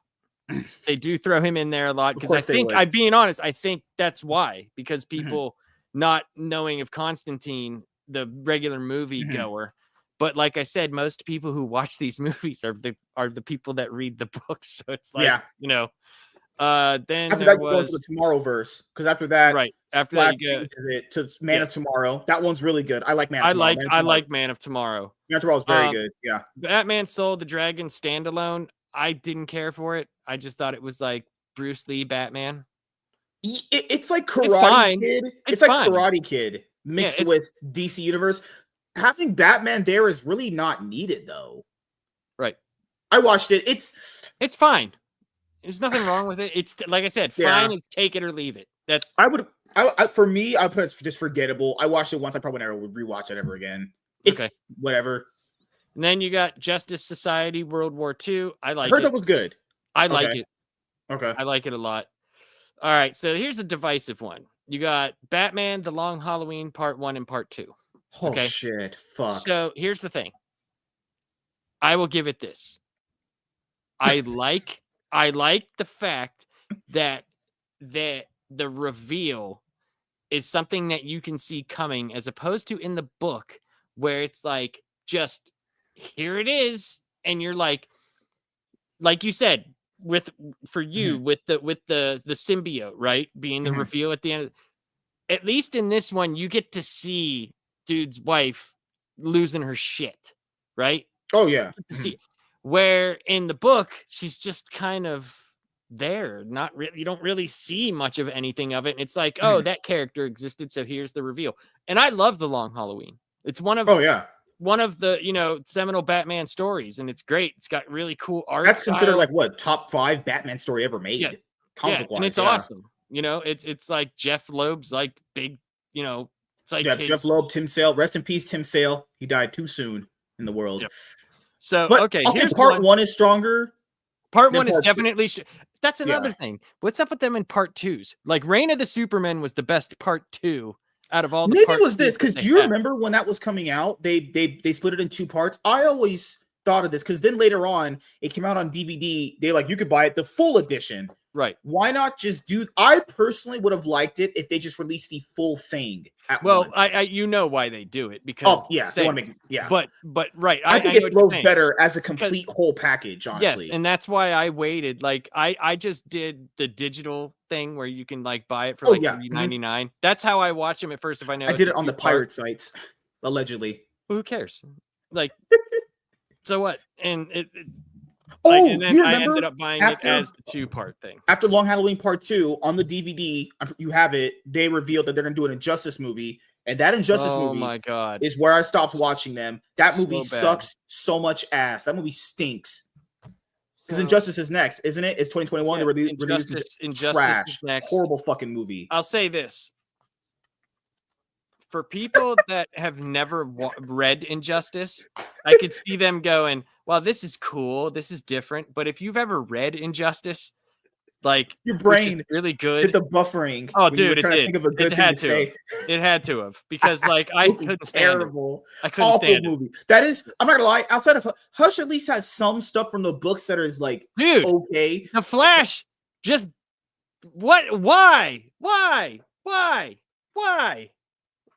I'm just gonna hit why? I will say this. Like, I don't know which come one I on, hate man. more, Hush or that one. Hush at least had some moments in there. Some. They're very few, but there's some. Injustice is nothing. Injustice is literally trash from start to finish. They literally could have did what you and me talked about a while ago on the show, where you literally could have had animated movies for Injustice come out year 1, year 2, year 3, year 4, yearly. You could have had this as a lucrative animated movie And universe for if they would yourself. have kept it as like, hitting the major points, like you said, you Mhm. got to there's certain things you got to change. But if you hit those like 4 or 5 bullet points Right. from the Well, you can't do big that in things Injustice that without. happen. But yeah, but you can't do that in Injustice without doing it slowly. It's one of those you can't blow your load in a movie. I knew, I felt like it wasn't going to be good. That movie is bad, guys. Right. And people said, "But like you had like Superman in the conversation with the I heard he had that conversation with Mr. Terrific on the chessboard." It's like, yeah, that was cool. And what else outside of that? Here's the thing. There's always cool parts to these Yeah. animated movies. That Yeah. doesn't mean that they're good movies. Yeah, right? yeah, Because yeah. the next one, Which one's that? Catwoman, Hunted. Okay. That's So bad. That's awful. This right here is one of the worst things that I have ever watched.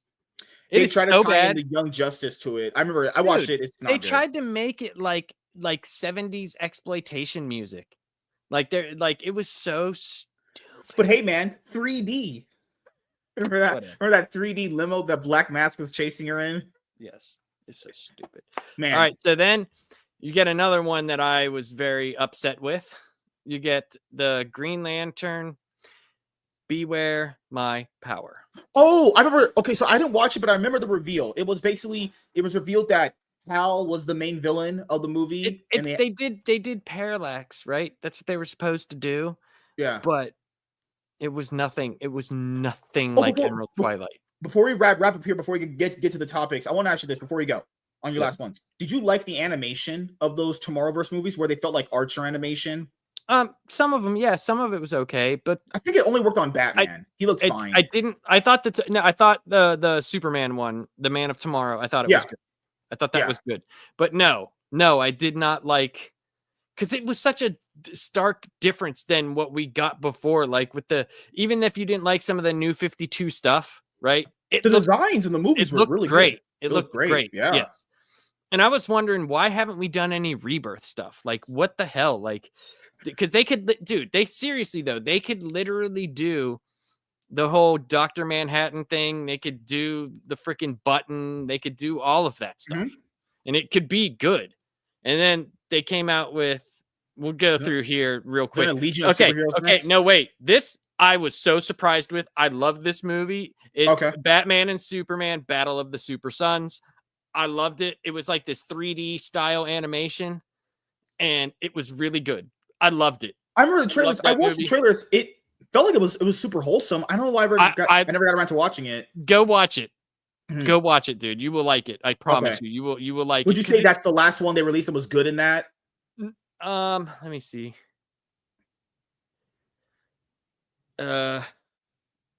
Okay, yeah. Because after that's Legion of Superheroes. I think that was in there. Well, that's the RWBY universe. I didn't care about that one, but then you get the part 1 for the RWBY, and then you get Justice League War World, which was so ridiculous.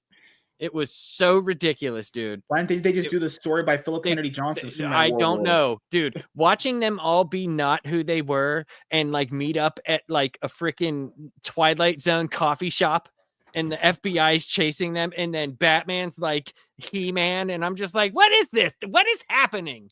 Right? And that led into, I was so pissed at this fucking movie. The Crisis on Infinite Earths Part 1, 2, and 3. There's the only part that I like. There is good stuff in it. Yeah. There's good stuff in it. Very Kevin Conroy thing is great. That's the only memorable part out of it. Well, no, there's some really, in my opinion, I have them, and like there is some really cool stuff in it. But if they could have just, I'm so sick and tired of hearing like, well, that would take forever. You made 3 fucking movies. Just how much more time do you need? Just make Crisis on Infinite Earths. Yeah. I get it. Like, it would have been hard to do. Okay, then don't do it. It's animation. You can get away with stuff that you can't get away with anywhere else. And then they have the standalone Watchmen Chapter 1 and Chapter 2, which I loved. Because it's basically just the Watchmen motion comic animated. Yeah, it's fine. And that's there's a little small thing we forgot. What about the there was that animated extra added stuff to there's a few. So I have all those, the showcases. Yeah. Do you feel like that enhances Under the Red Hood for yourself with the pre-stuff before it? It does. Yes, but I think it's not bad. The cooler ones is the Spectre showcase. I thought was cool, but the other one was the Black Adam Superman and Shazam versus Black Adam. That was very good. That was really cool. Yeah. And like Fiona Hex one is whatever. Catwoman one is whatever. Sergeant Rock, like if you don't know him, Green Arrow one. You like that one with Green Arrow and Black Canary? Okay. That's okay. Yeah. If you don't know Sergeant Rock, right, it's not gonna mean anything to you. Because I know, like, when Dark Knight's Death Metal came out, Sergeant Rock is the first person you see. He's like introducing the book, and people are like, "Who the fuck is this like soldier? Like, who is this guy?" Like, you know. So if you don't know him, and I don't know much about him, so like I know he's a character, but yeah. And they have the Phantom Stranger, which one was okay. Adam Strange is cool just because they have him in so many other things, you know, like, so that's fine. And the Death in the Family. Okay, so that I thought was actually pretty good. That Choose Your Own Adventure Batman Death in the Family DVD. Did you ever get to do that? What happened?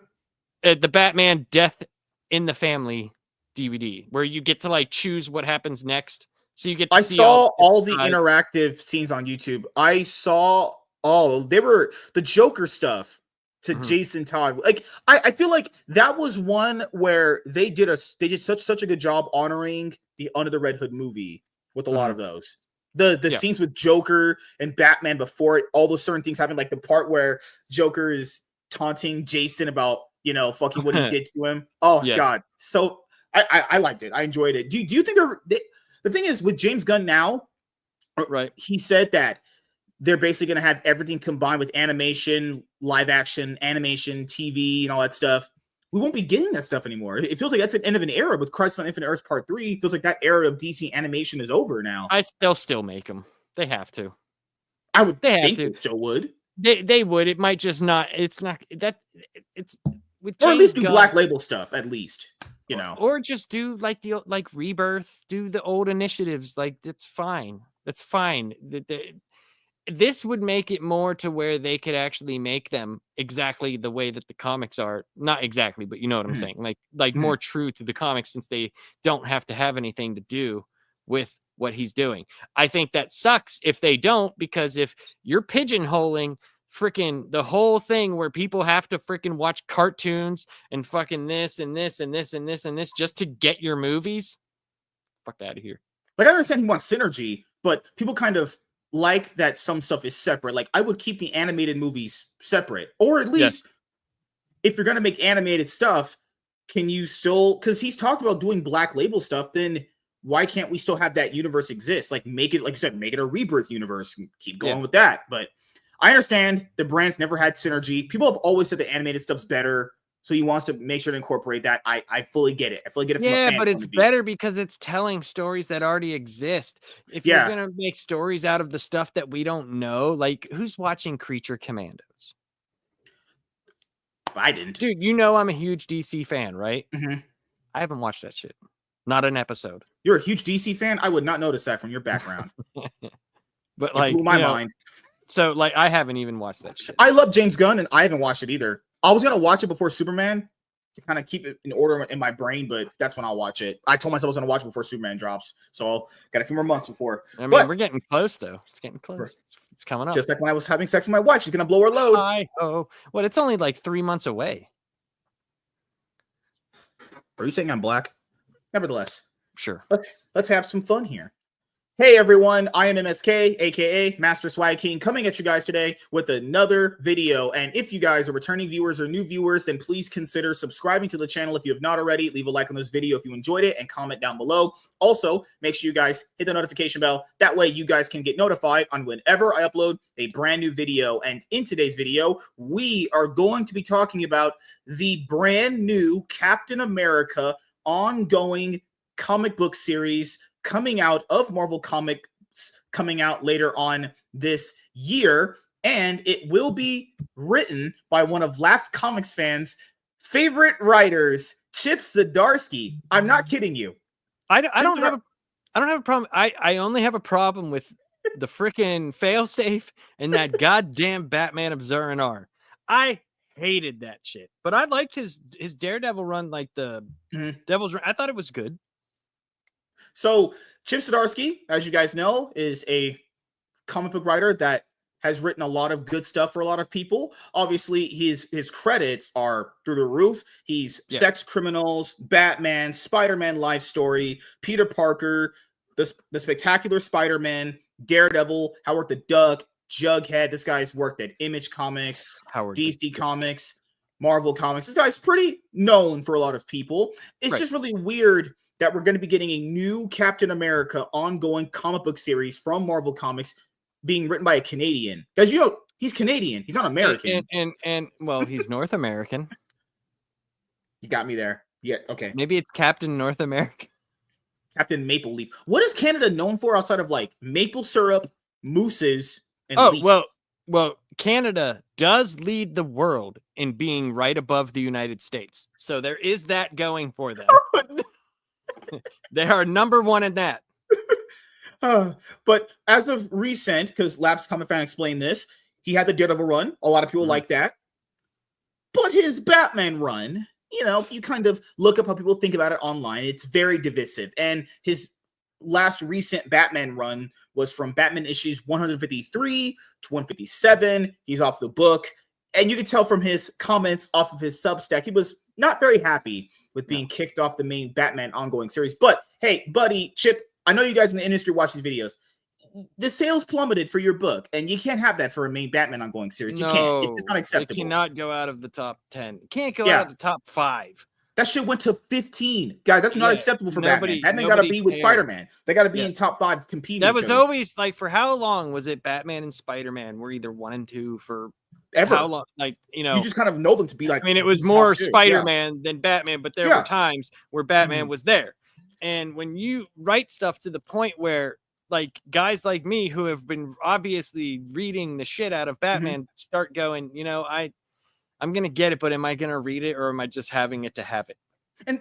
And then you'll have people online make excuses being like, well, I wish it was longer so it could be better. It's like, but you just suddenly admitted it was trash, you weirdos. Just say it's bad. You don't have to do this thing in life where you go, I wish, just say it's bad. They just know because it's bad, they kicked him off. Doesn't mean you don't like Chip Zdarsky, the human. I don't know him. I've never met him. He could be the nicest guy in the world. But if he was standing right here, would I still say, hey, Zurinar, stupid ass idea? 100% I would tell him that. And speaking of Captain America, so Captain America has had obviously a ton of ongoing runs throughout the years, omnibuses. Ed Brubaker's Captain America: The Winter Soldier story is a favorite for a lot of people. They killed off Captain America several times. Was a good run. They tried to replace Captain America with Sam Wilson. That didn't work. Obviously, they brought him back. They tried to make him a part of like Hydra when he had to Hail Hydra. Remember that one, Secret Empire? Oh my God. Here's the funny thing though about Secret Empire. So many people talk shit on it, but what's funny? So many people bought it. So what does Rob that say? Liefeld's art made people buy that quite a bit, and it worked. It got him a lot of sales. Dude, I understand that might have some correlation to it, but people were talking about it and talking a lot. I agree. You're right. And it's those rose tinted glasses where people either like something or dislike something. It's so much easier to dislike something in hindsight, but at the time, dude, all you have to do is go look at Comics Explained's channel. When that was coming out, dude, look at the comments, because he's got a huge channel with tons of people who read comics. Oh, dude, this is freaking awesome. They're revitalizing Captain America. Finally, they're doing something. Oh my goodness, it's been so stale for so long. And now it's a couple years later. Oh, that's so stupid. It's so dumb. Though, you're right. Because if people don't notice this, and we said the same thing with Wonder Woman, Captain America kind of functions in that Wonder Woman realm where they're kind of more interesting when they're around other people. For his ongoing runs, they get canceled pretty consistently. Like he doesn't have many that recently have picked him out. I guess back in the day they weren't, like back when. Back in the day they went long, Right. So like there's probably a lot of stuff there, but he does have a lot of team ups and a lot of things like that. He has guest appearances. I am not well versed, like I said, in Marvel as I am DC, so I don't know as much. But Cap to me was always a very boring character. He's so self-righteous, and it's not in a way of like Superman, where Superman will tell you, hey, this is why we're doing this, right? Captain America will just do it and expect you to do the same and then shit on you when you don't.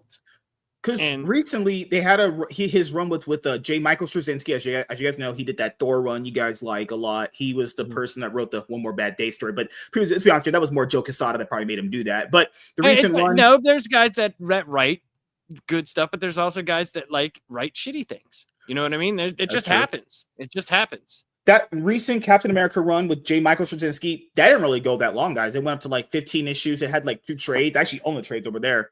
It didn't go that far, honestly. So they are rebooting this book once again with Chip Zdarsky, who's probably going to be looking for some work after DC got rid of him, actually. Well, He's you know what? There's always Marvel. Going back to Marvel is funny because, why did he leave Marvel again? Oh, that's right. Because his Daredevil run kind of, grass is green, always greener on the other side. You know what I mean? And that's pretty amazing that Alex Ross, This cover, I forgot what book this is on. That's an amazing art piece right there.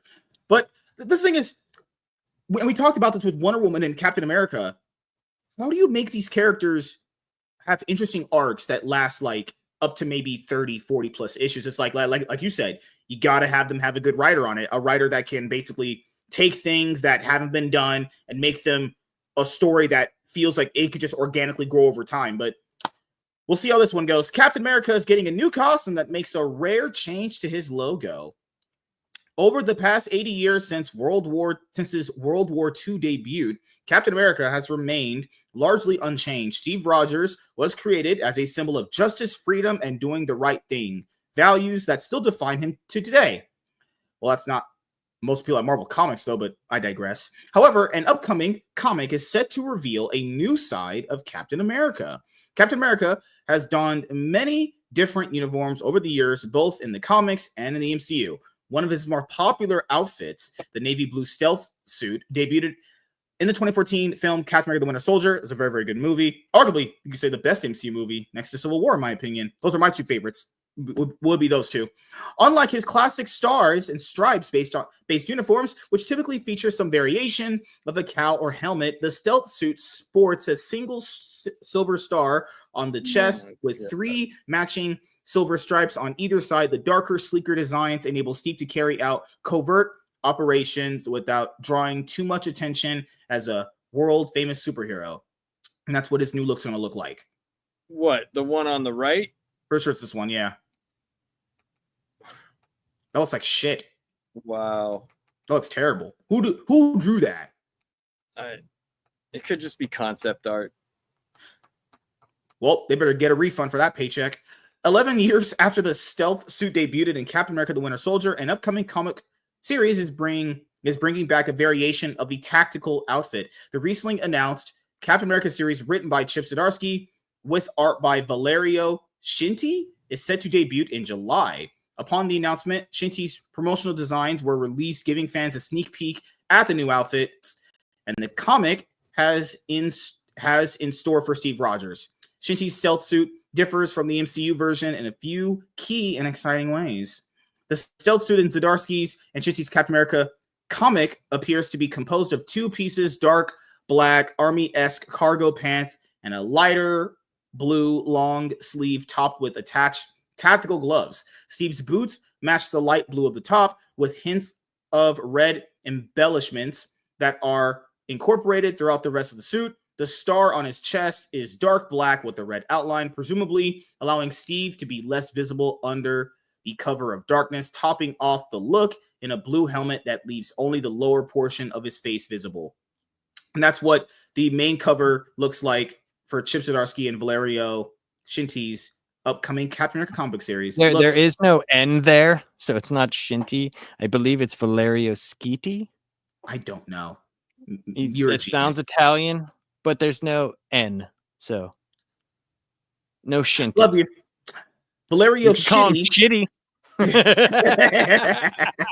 Valerio Shitty's design for Captain America's new stealth suit is both sleek and aesthetically pleasing. The dark shades of the uniform provide Steve with an advantage in covert missions, allowing him to sneak up on enemies rather than charging in headfirst. Shitty pays homage to Captain America's helmets throughout the years by incorporating the winged design etched onto either side of the helmet while eliminating the prominent wings that stick out on other versions. When viewed side by side, the sleek new design stands in contrast to Shitty's classic Captain America uniform. This new look for Captain America has significant implications for the plot of the upcoming series, raising the question of whether Steve's actions will be more covert than usual.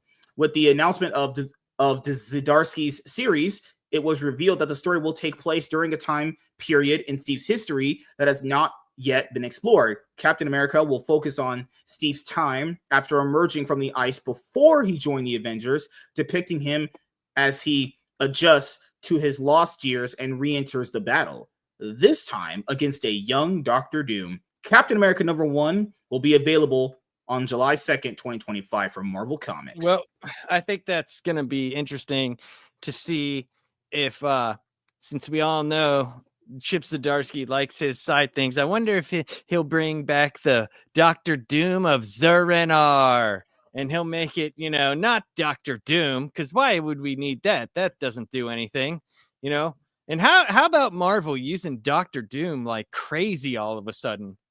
Like he's got like so many books. Using everything. Yeah. Mm-hmm. And it's like for a while there, it was like they kept him like the Joker. Like he would only come out every so often. You know, people love Doctor Doom, and now it's like he's everywhere. Mm-hmm. It's pretty wild, man. They have the One World Under Doom event. He became the Sorcerer Supreme now, apparently. He's going to be in the upcoming movie, obviously. He fixed Ben Grimm.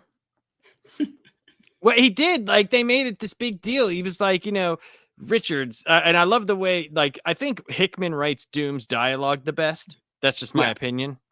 But he was like, Richards, you know, you've been, because they show up, the Fantastic Four shows up at one of his press conferences because he's like the president of the world, and they don't agree with it because they know it's Doom and something's about to happen, you know.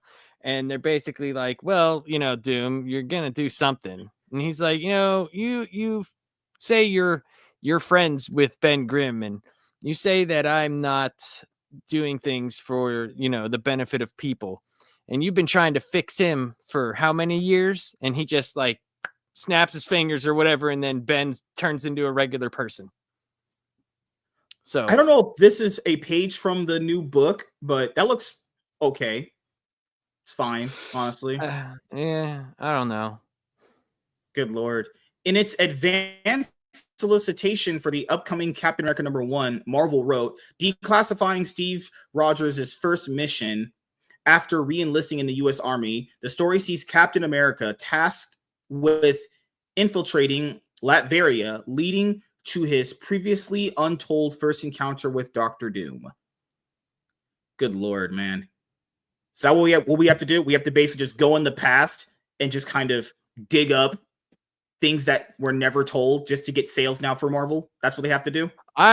You know, and it may, like, look, I have no problem with Captain America going up against Dr. Doom. That makes sense, you know. Yeah. If something were to come up, but if the One World Under Doom thing is still going on and it's just like a side story, like that kind of like, you know, that undermines like what is happening and we've talked about this how many times, like it just seems like whenever the left hand doesn't know what the right hand's doing or doesn't exist in the same time frame, unless you're telling an Elseworld story, it's like, come on, man.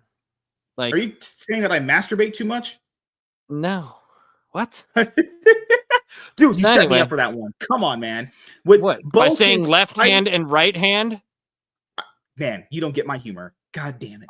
I don't know. I don't. What's the joke? Gosh. What's the joke? No, tell me the joke. Tell me the joke, please. With both his highly acclaimed Daredevil. I knew it. You don't even know what you're saying. I got it. Hey, I have a 200 IQ. I am Shikamaru. No. I'll beat you in shogi. With both his highly acclaimed Daredevil run for Marvel and his instantly iconic Batman run for DC Comics, who decided that? Instantly iconic?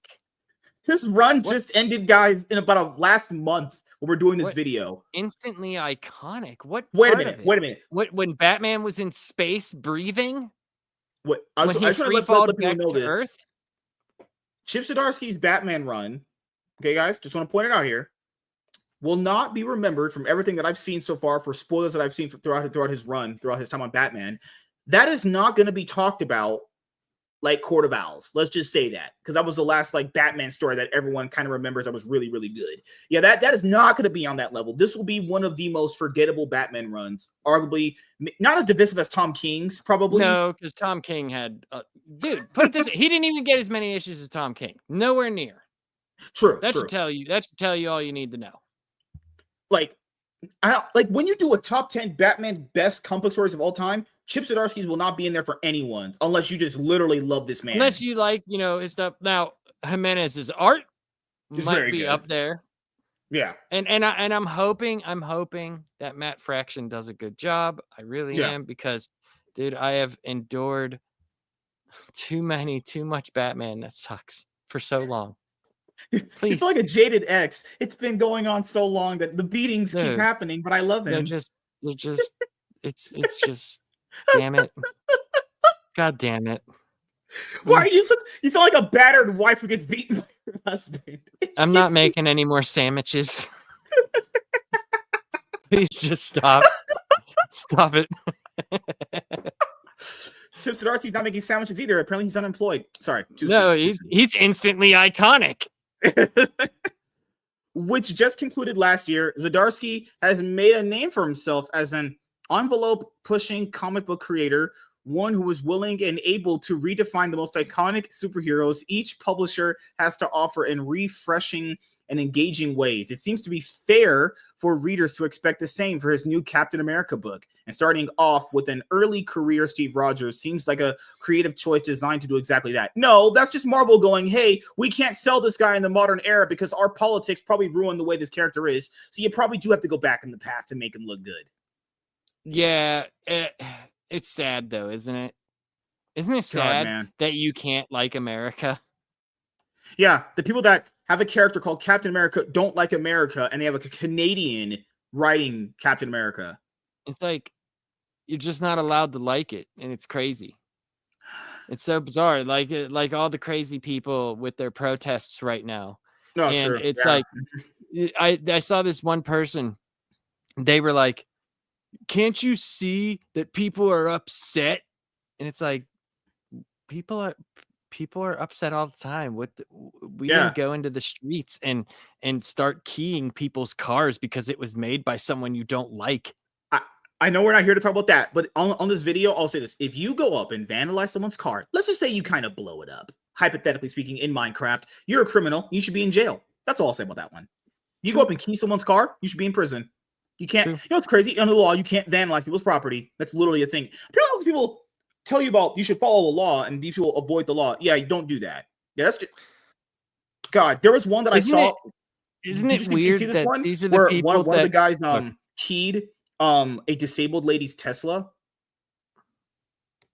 Why? It's so odd too, because these are the same people calling people Nazis, but it's funny that they're calling people Nazis when the only way that they want you to think is their way. That's the pot calling the kettle black. You know what I'm saying? Like, come on, man. You're throwing glass. I do like pot calling the kettle white, honestly, but I that's fine. Call it white, call it black, call it orange, whatever the hell you want. They're both the same color. Put it that way.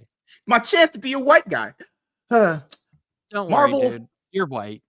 Marvel further elaborate. Good Lord. There it is. Elaborated.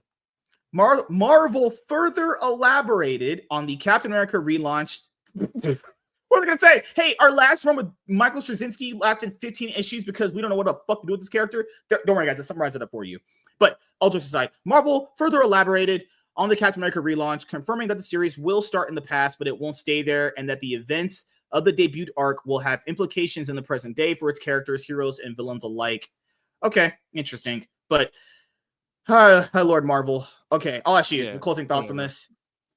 Maybe you buy issue 1, try it out. Oh, I'll definitely.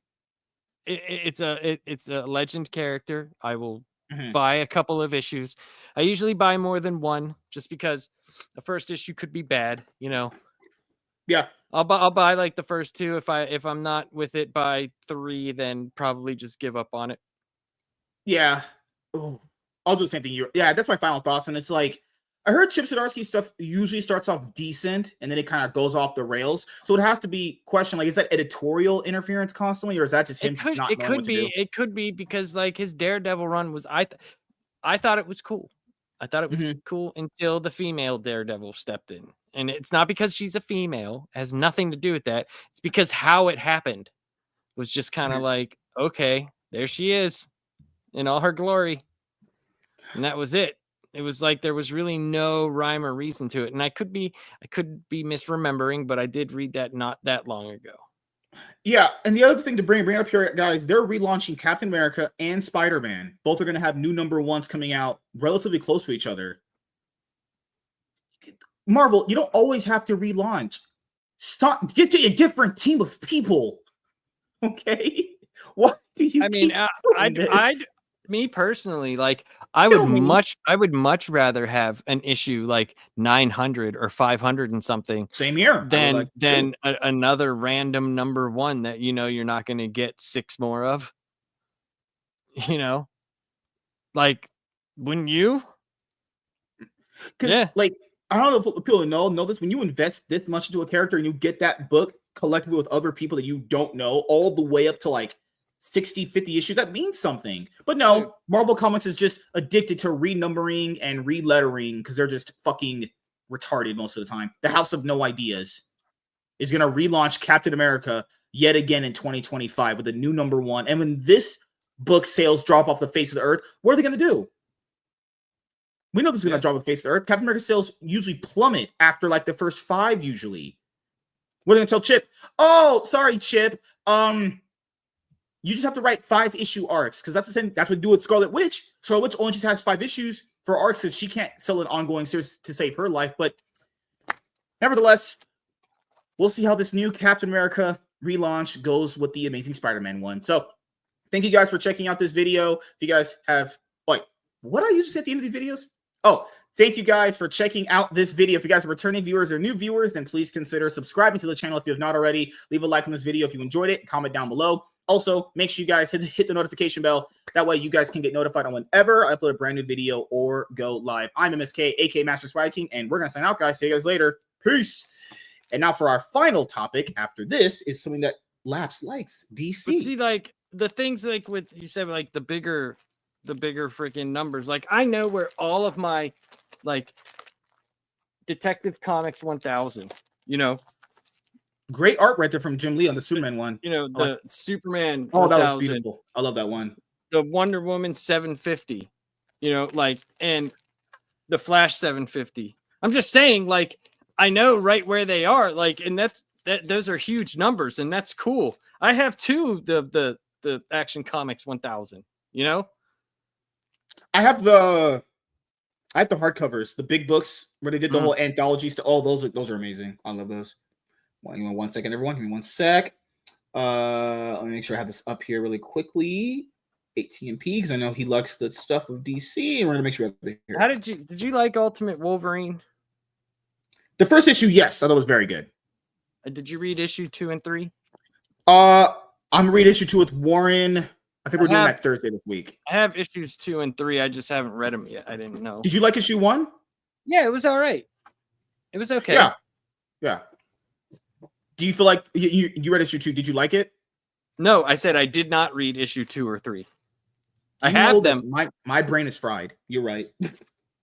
I have them. I didn't read them yet. So I just didn't know if you had and if they were any good.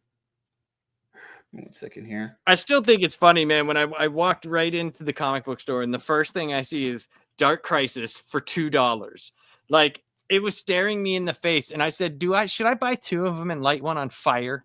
I bought mine for $15 for a hardcover. Money well spent, right?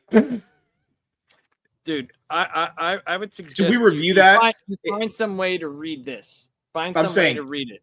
If we review Dark Crisis, it might go as long as our Absolute Power one. There'd be a lot to break down. Dude, there. I did Dark Crisis each single. I remember you did, yeah. Out.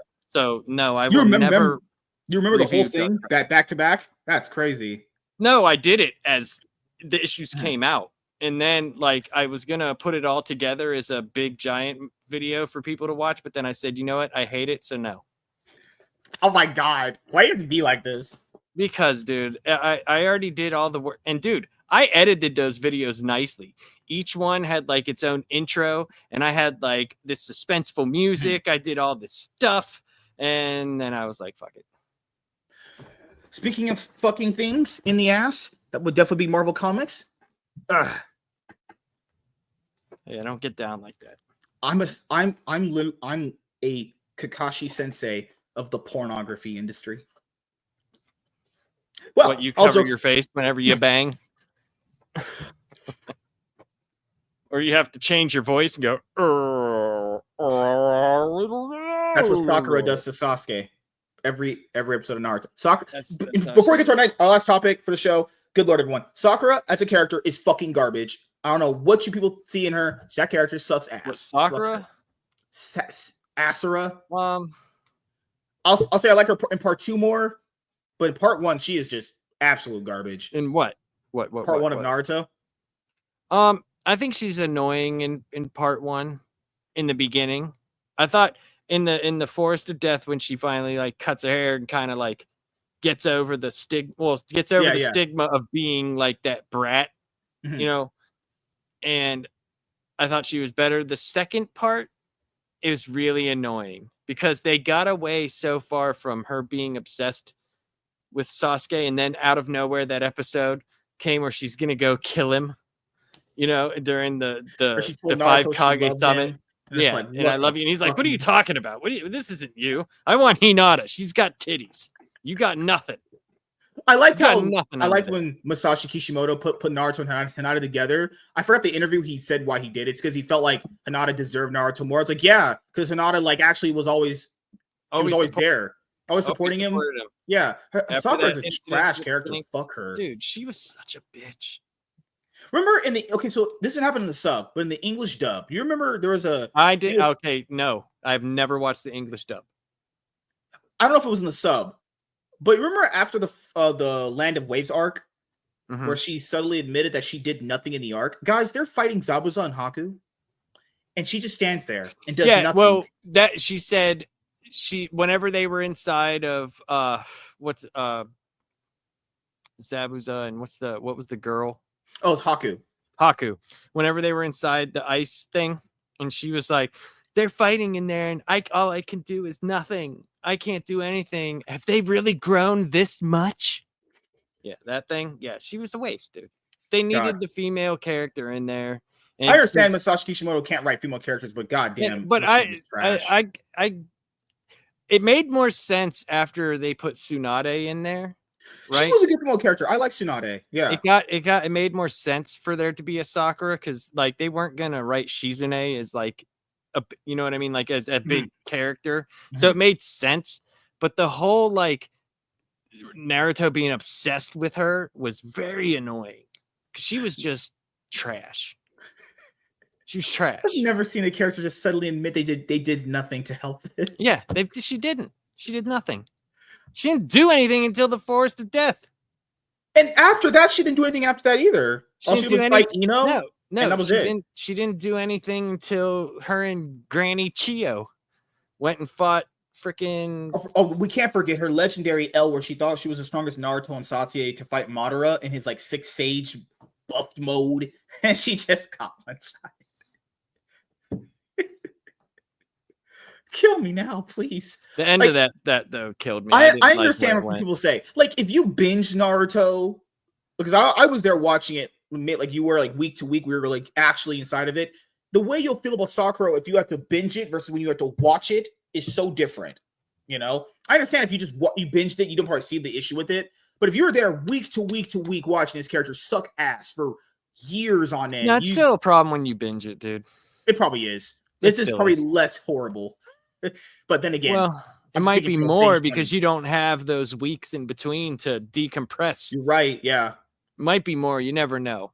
You never know. Oh, let's get to something that you're going to really enjoy here. Are you ready for a banger? Damn. Hey everyone, I am MSK, aka Master Swag King, coming at you guys today with another video. And if you guys are returning viewers or new viewers, then please consider subscribing to the channel if you have not already. Leave a like on this video if you enjoyed it and comment down below. Also, make sure you guys hit the notification bell. That way you guys can get notified on whenever I upload a brand new video. And in today's video, we are going to be talking about more DC Compact Comics coming. So what is a DC Compact Comic? So essentially they are a taller than manga size complete story arc for a popular character. So in the first wave 1 for DC Compact Comics, they released a lot of popular stories that you guys will know and love. You have Batman Hush in there, you have Batman Court of Owls, All-Star Superman. You also had a few other little like random ones people don't know about, like Far Sector. You had one for Scott Snyder's like the vampire one that he did before he was on Batman. You also had Wonder Woman Earth 1, I think was in there actually as well. Earth one's pretty good. You had Harley Quinn. You had not Harley Quinn, sorry. You had a Catwoman solo book come out. You had Birds of Prey, and you also had the Joker by Brian Azzarello. That was in there. Those were all of them for Wave 1. Now, essentially, I was wrong, and I very rarely admit this. I was wrong. I initially did a video when the announcement came out. I was like, this is stupid. This isn't going to work. DC's failing. But I was wrong. It works very well. I have a lot of them. They're very good. And if you actually want to give someone a cheap comic book where they can get a full collective story all at once, no breaks in between the single issues, that's what you give to them. And they apparently sell so well. Those are their highest selling books. Just essentially reprints of stories collected for a popular character story. They even have Watchmen in there. They even included Watchmen. Watchmen's been reprinted God knows how many times. How many times has Watchmen been reprinted? That's still selling very well. That was actually going to be one of my hot takes. Is I think that Watchmen is massively overrated. I still like it. I still love it. But do you like the movie more or the book? Oh, the book. Yes. Okay. Because I know people have that debate. What's better, the movie or the book? Okay, so the movie's cool. I like the director's cut of the movie. I thought was good. It was good. I wish they would have adapted the ending the right way. But I know it's stupid with the giant octopus monster. But like, still, it's a change that worked. But I wish they would have kept it true. So what did Marvel do? Marvel ended up doing their premiere collection, which is essentially it's essentially DC Compact Comics, and they're just charging. And it's dude, it's basically Masterworks, but with an ending. Yeah, with an ending. Yeah. That's it. And they're charging you $50 for this. DC's are like, with tax in most areas, they'll be like $12. Marvel's with tax will be like $16, but it's like, this is the same shit. I don't get why Marvel was like, we're gonna charge $15 for ours. Ours are better. You took the idea from DC because that's all they can do. Jim Lee was like, we don't want Diamond anymore. Marvel's like, you know what? We don't want them either. That's all they can do is follow what DC's doing right now. You got to think that's what they've been doing ever since ever. True. Just except for like things like Spider-Man and their certain. It's funny that the comic books, the characters that they would be legacy characters, that they came out with first, except for Spider-Man, don't get any love like DC does for theirs. Like they just don't. Yeah, literally outside of Spider-Man, X-Men, and maybe Hulk, you could argue. Nothing there really, honestly. Hulk has some really underrated runs. Like stuff that we think is good and we know is good. Yeah. But like to the regular person, nowhere near. Like Immortal Hulk, some of that shit is awesome, man.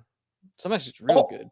Also, I think the best way of getting people into comic books would be what DC was doing. You just make basically collected editions of popular character story arcs. If you can stick these compact comics in like Targets and Walmarts, please do that. I know they're in Barnes and Nobles. I know that I've seen them there. But if they're in like Walmart and Target and Dollar General, stuff like that, please get them in there if you can. But a lot of people are going into Walmart and Target and Dollar General more than they're going to Barnes and Noble. Because Barnes and Noble, you're going there to get specific books. You know what I mean? Like, you know what you're going to get. You're getting your Harry Potter books, Laps. Tell them about your Harry Potter books. I don't own any Harry Potter books. I did, however, listen to the audiobooks of Harry Potter. Did you enjoy them? Yeah. Okay. Yeah, there's I know there was a debate about who read it better, the English gentleman or the American guy. And the ones that I had gotten that were available were the English guy. And I thought he did a great job. But obviously, I have these compact comic books. I really, really like these. And apparently, these sold so well, they're going to do wave 2 and wave 3. They announced more books that we're going to be covering in just a moment here. So that's awesome. Marvel is scrambling to keep up with DC comic sales for a very surprising reason. Oh, wait, because they don't have anything that's exciting right now currently. That's be the main reason why. DC Comics is currently beating arch rival Marvel in sales, thanks in large part to its compact comics line, which has led to a massive surge in DC's numbers over the past 6 months. Plus, the compact comics line offers new paperback versions of classic DC graphic novels, and the result has been waves of new readers discovering iconic titles like Watchmen, All-Star Superman. How do they know it's new readers? It could. You never know. I don't know how they gauge that. I hope, because that's the thing is, if I went to a Walmart and I picked up Watchmen, and I'm like me, and I've been this forever, how would you know I'm a new reader? Right, because you're right. Those, yeah. that Under the Red Hood and Superman Doomsday, those hardbounds with the DVDs in them, I bought them from there, from Walmart. So and you're a MILF. I guess so. But I can say that the guy there did say they had like full shelves of those things and they sold out quickly. Okay, so and also on So maybe it is reaching people. But that was on at Walmart. That was at and Walmart. I know you saw this too on DC's YouTube channel. They made a commercial for it, honestly. Yeah. So they know that this must have been a hit idea. Whoever made this as an idea for their reprint section, you did a great job. I will give you that. Yeah, no, that's a good idea. Oh yeah. Yeah, you have more of them coming out now. Kingdom As Come is reported such a by good story. Popverse, DC currently holds a 37% market share when it comes to the best-selling comics over the past year, with DC Compact Comics being responsible for a major portion of that. And then they recently announced that they're going to be putting out Batman: The Long Halloween in Wave 3 coming out later on this year. And that's been everyone requested for that. I remember that was a huge fan request. It's like, hey, we got Hush and we got Court of Owls. Can we get Long Halloween? The people, sure, I guess. So I understood why they did All-Star Superman, because we have Superman coming up by James Gunn, and that is it's where the movie's All-Star based on. Superman is also, is it based on All-Star Superman? Yeah, James Gunn said the movie's based on this one. What? I'm not kidding you. I swear. So he's gonna get sun cancer? Ow. That's what he does. I remember, yeah. He gets yeah, I remember. Yeah, good lord. That's why you're here, to jog my memory about stuff I forgot. But you also are going to get Kingdom Come. Kingdom Come was also very highly requested. I know Mark Wade loves this. And, well, of course he does. Of course he does. He gets more money. Fucking bastards. This is especially notable because, as Popverse notes, the Compact Comics initiative from DC only began last summer, signifying how impressive these numbers actually are. Given that success breeds imitation, this has also, as one might expect, led Marvel to drop its own version of this successful line, which they did. They did exactly that. They couldn't wait to copy the idea because they knew how great it was. And I was wrong. Yep. It's a fantastic idea. It's awesome. DC Compact Comics has had an immediate, tangible impact on the comic book industry since the first slate of compact titles hit shelves at the start of summer 2024. That means there is less than a full year of sales data available for the books, making their dominant presence in the top-selling books of the past year even more noteworthy. Most critically, the release of these new editions of iconic stories has not stopped fans from buying the regular size format graphic novels either. Yeah, so a lot of people thought, but I don't know about what people thought this though. Just because you buy a compact comic doesn't mean I wouldn't want to buy the trade version of it. No, because the compact comic I could just bring anywhere, as opposed to, maybe. I know trades are easy to bring with you, but there could be a situation where it's like, I don't want the trade to get messed up, but a compact comic, I could just bring it anywhere on the bus, or, wherever you're going, or however you're traveling. Or like what I used to do, I would bring trades with me to work and read on my lunch break, stuff like that. Yeah. So if I had those, I would be reading those instead. Because people had assumed that if you buy these, you won't buy the trades. And it's like, no, guys, people prefer different variations of their trades. Like, I know this is not a popular opinion. I like hardcover trades more than softbacks. I mean, but I have trades that I have omnibuses with those same here. I do too. Right. Yeah. So, I mean, like there's some things like with omnis, I like how big the pages are. Like the art, you get to see like the art really pops off. Yeah. Yeah. Right. Yeah. It's one of these things where I would say a lot of people that thought this back in the day, which was just not that long, it was like last year. This is just another form to get people into reading comic books in just a different collected format. This doesn't mean you should stop buying trades. Doesn't matter. I like trade. They're not. Yeah, they're not going to. People and there haven't been. No, the Compact Comics edition of Watchmen outsold the full-size edition by 21% in 2024, despite only being on sale for 7 months, becoming the second highest selling DC comic in bookstores, second only to a full-size reprint of 1987's Batman Year One, which hasn't had a compact edition to date. Having two primary editions of Watchmen didn't seem to cannibalize each other, as in 2023. The full-size edition of Watchmen sold roughly 100 copies or more, meaning that about double the amount of people who bought the Watchmen comic in two formats in 2024 than did in 2023. And I have it. It looks very good. It's fine. The only real issue I have with these books is kind of like the binding, but I understand why it has to be like cheap binding. It's only a $10 book. Fine. Popverse further illustrated that quantifiable success of DC Compact Comics by pointing out that sales of these new editions actually outperformed all Marvel comic sales, which is a stunning divide when looked at numerically, Popverse wrote.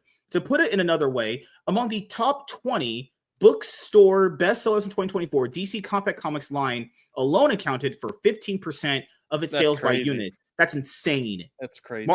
Marvel, what are you doing? You're getting outsold by reprints. What are you doing? And that's as a whole. Marvel as That's a the whole. entire thing. Yeah, I made sure to check these numbers. They were on ICV2 anyway. Yeah, guys, the Marvel's Compact losing Comics hard. are selling 3% more than Marvel as a whole. Remember we did that video previously of the Absolute line beating them as well? Yeah, guys, DC, they're doing a lot of the right moves. There's a reason If why you Marvel remember copied them. too, when they went with the comic book share, it jumped. Remember, it was like 23% to like 29%. Now it's at 33%. That's insane. Like that's almost like a full 10% increase. Gosh. With Marvel as a whole accounting for just 12%, it's no wonder Marvel announced their own version of Compact Comics format in October 2024 with the Marvel Premier Collections, which began hitting shelves in February 2025. So the only big reason why people generally didn't trust DC doing this, from another thing I read on like Reddit, because you know how like DC and Marvel, they're both fault with it. They'll like release a collected edition of something like a Masterworks, but then they don't do it often. They don't finish it. Yeah, or it's not consistent. And people go. Perfect example. I have Spider-Man, the Stan Lee stuff all the way through the Ditko, and they're still stuck on 27. Yeah, it's been years. Same with DC. They'll release trades or collected editions for characters, and they just don't finish them. So they're doing this thing now called like book ones or book twos, and it's like, why should I invest in that when I don't feel like you will finish this out? Because I hate wasting money on uncompleted collected editions. That's why where people go, why do you buy omnibuses? And that's the reason why. That's the reason why I do. Yep. I know, like my Batman stuff, I got everything from the Golden Age all the way up through the Bronze Age. And they're reprinting everything. What's the original age is Golden Age, right? Yes. Right. They're reprinting those Omnis. I know the first two just got reprinted for a second printing. Yeah, and I have to get another one for 6 because 6 is was like the holy grail. You look online for 6 and people want like $800 for it. You know, and I have one, but it's messed up. Like the binding cracked, you know, like it just Did you put it in a washing machine? No. It just I had it for it was one of the first Omnis that I bought. And it was like the original of that printing. One day I opened it up and like pages fell out. Ooh. And I was like, no. It will be sometime before there is concrete data on how Marvel Premier Collections is doing. Okay, so Daredevil did very well for them. So well, I'll have to see how the rest of them do. They're doing Jonathan Hickman Fantastic Four, I think, in the next one, which is fantastic. And then I forgot the fourth one that's going to be, but I know Fantastic Four from him is going to be in those. But they did Black Panther by Ta-Nehisi Coates as the second one, and I don't know if that moved the needle at all for anything, but they'll have to do, if they're going to do Hickman's Fantastic Four, they'll do his Avengers run in Secret Wars, because those movies, you know, I mean, even the regular Avengers Endgame and stuff, as much as they took from the, you know, Infinity Gauntlet story, a lot of the like Proxima Midnight, all the Black Order, that's all Hickman stuff. But fans who follow the comic book industry as much as they invest in their favorite characters and comic lore are already questioning whether the House of Ideas will be able to close this gap that DC Comics has opened up in their constant race for supremacy. We're also getting Harley Quinn, Wild at Heart. That's a book with Jimmy Palmiotti's art. I had Jimmy Palmiotti on a Iron Man podcast episode a while back. Cool guy to talk to. Static season 1. That's Vita Ayala. And then you have, this was wave 1. This already came out. Harley Quinn, Paul Dini. Yeah, that's the Paul Dini one. Yeah. Did you like that? I didn't read it. Okay.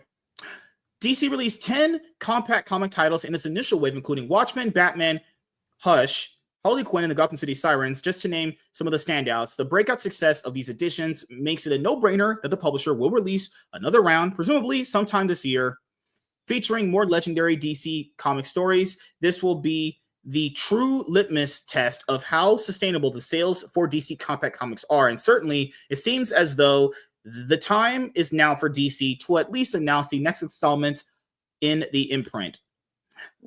At least the conventional wisdom is that would make most sense. In order for DC to make the most of the buzz surrounding their sales numbers so far, it will be fascinating to learn how the imprint continues to do in the long run and whether Marvel Premiere Collections can lead to a corresponding boost in the market share for rival Marvel Comics. For the first time in many years, Marvel and DC Comics have announced crossovers. We talked about in the video with Warren. Hopefully that goes well. I hope so. I hope. That could actually reignite people to go, but only if they put a good creative team on it. Between their most iconic characters and the two publishers, nevertheless, remain fiercely competitive rivals as they continue to dominate the comic book industry. So, we got that out of the way. Here are some of the books coming up. Thank you, ad. Thank you. I really needed an ad there, Google. Fuck you. So, I know I talked about this with Savage Dad a while ago about the ones coming up, but I'm going to make this page bigger because my wife likes it bigger, obviously. Pretty sure Laps likes my jokes. Okay, so we're not going to go over that. Here's all the books coming out. So the ones that already came out are getting second and third printing, a third reprint as well. So September 24th, 2024, third printing, Watchmen, DC Compact Comics Edition. That gets its third printing, so that must be selling very well. November 12th, 2024, you had all of these coming out. Let's just do 2025. Okay, so now we have this. Good Lord. So you have the first wave. May 6th, 2025, Kingdom Come, DC Compact Comics Edition. May 27th, Static Season 1, DC Compact Comics Edition. Then in June, we have 3 that come out. Deceased. I love Deceased. I have the trade. I heard it's really, really good. There's a few trades for it. There's a few. You would vouch for it? You say it's a good story to read? Okay. Oh yeah. I believe I have all of them. Also later on in June, we have Batwoman LG. Oh, yeah, never heard of that one. I got them. I like this more than Marvel Zombies, my opinion. Oh, that's the one with the Batman image. Oh, that looks really good. Holy crap. There's that one. That one. So there's Deceased, which is the regular Deceased. Mm-hmm. And then there's the Unkillables, which was that second book. Then there is Hope at World's End. Mm-hmm. Then there is Dead Planet, which was, I thought, really cool. Damn. Covers and nice. Then there is War of the Undead Gods. So I'm kind of concerned. How would they collect that in the Compact Comics? You would have to release part 1 and part 2. I don't think know they would probably do one per thing. Deceased is just this. Is just the first one, though. Just the first just one. The regular Deceased is this. It's its own self-contained story. Do you think that's enough? Like, if a new reader would read that, do you think they would want more of that story?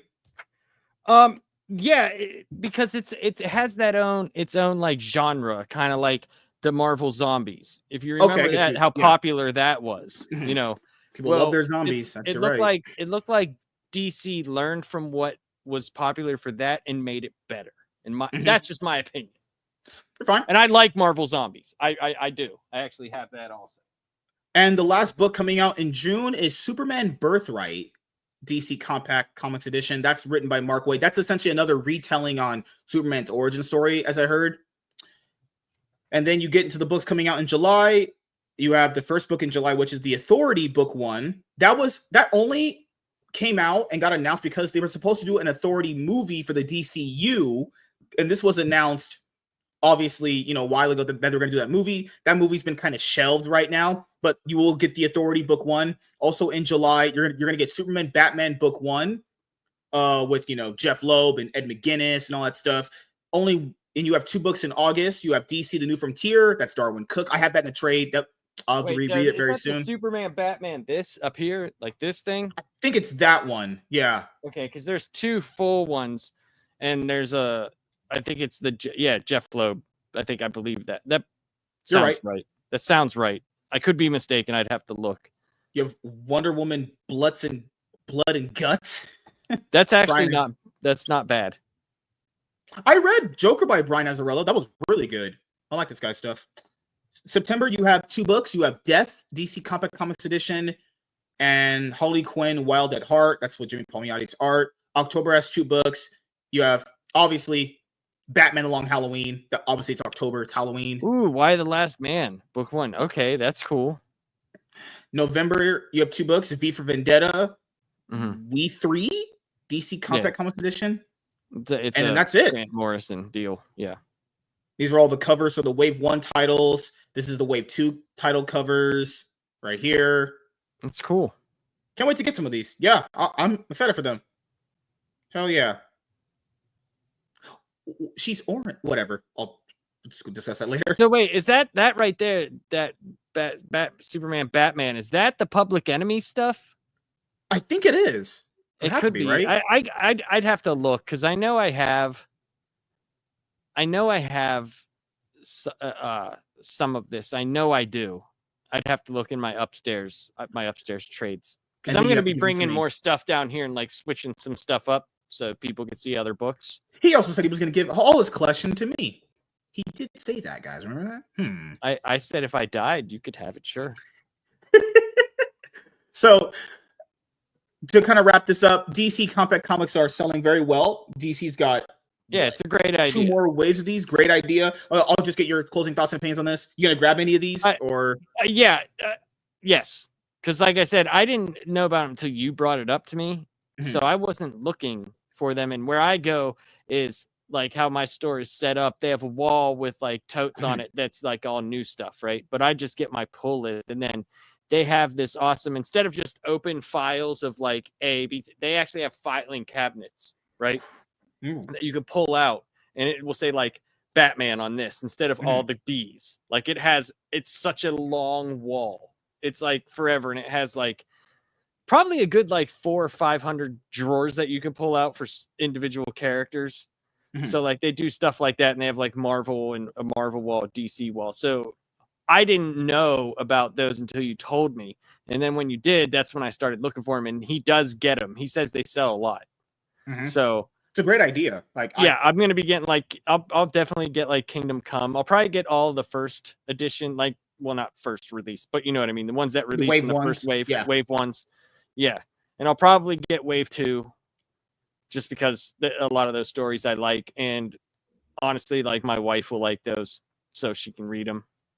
The thing is, your wife probably not reading anything with Batwoman on it, right?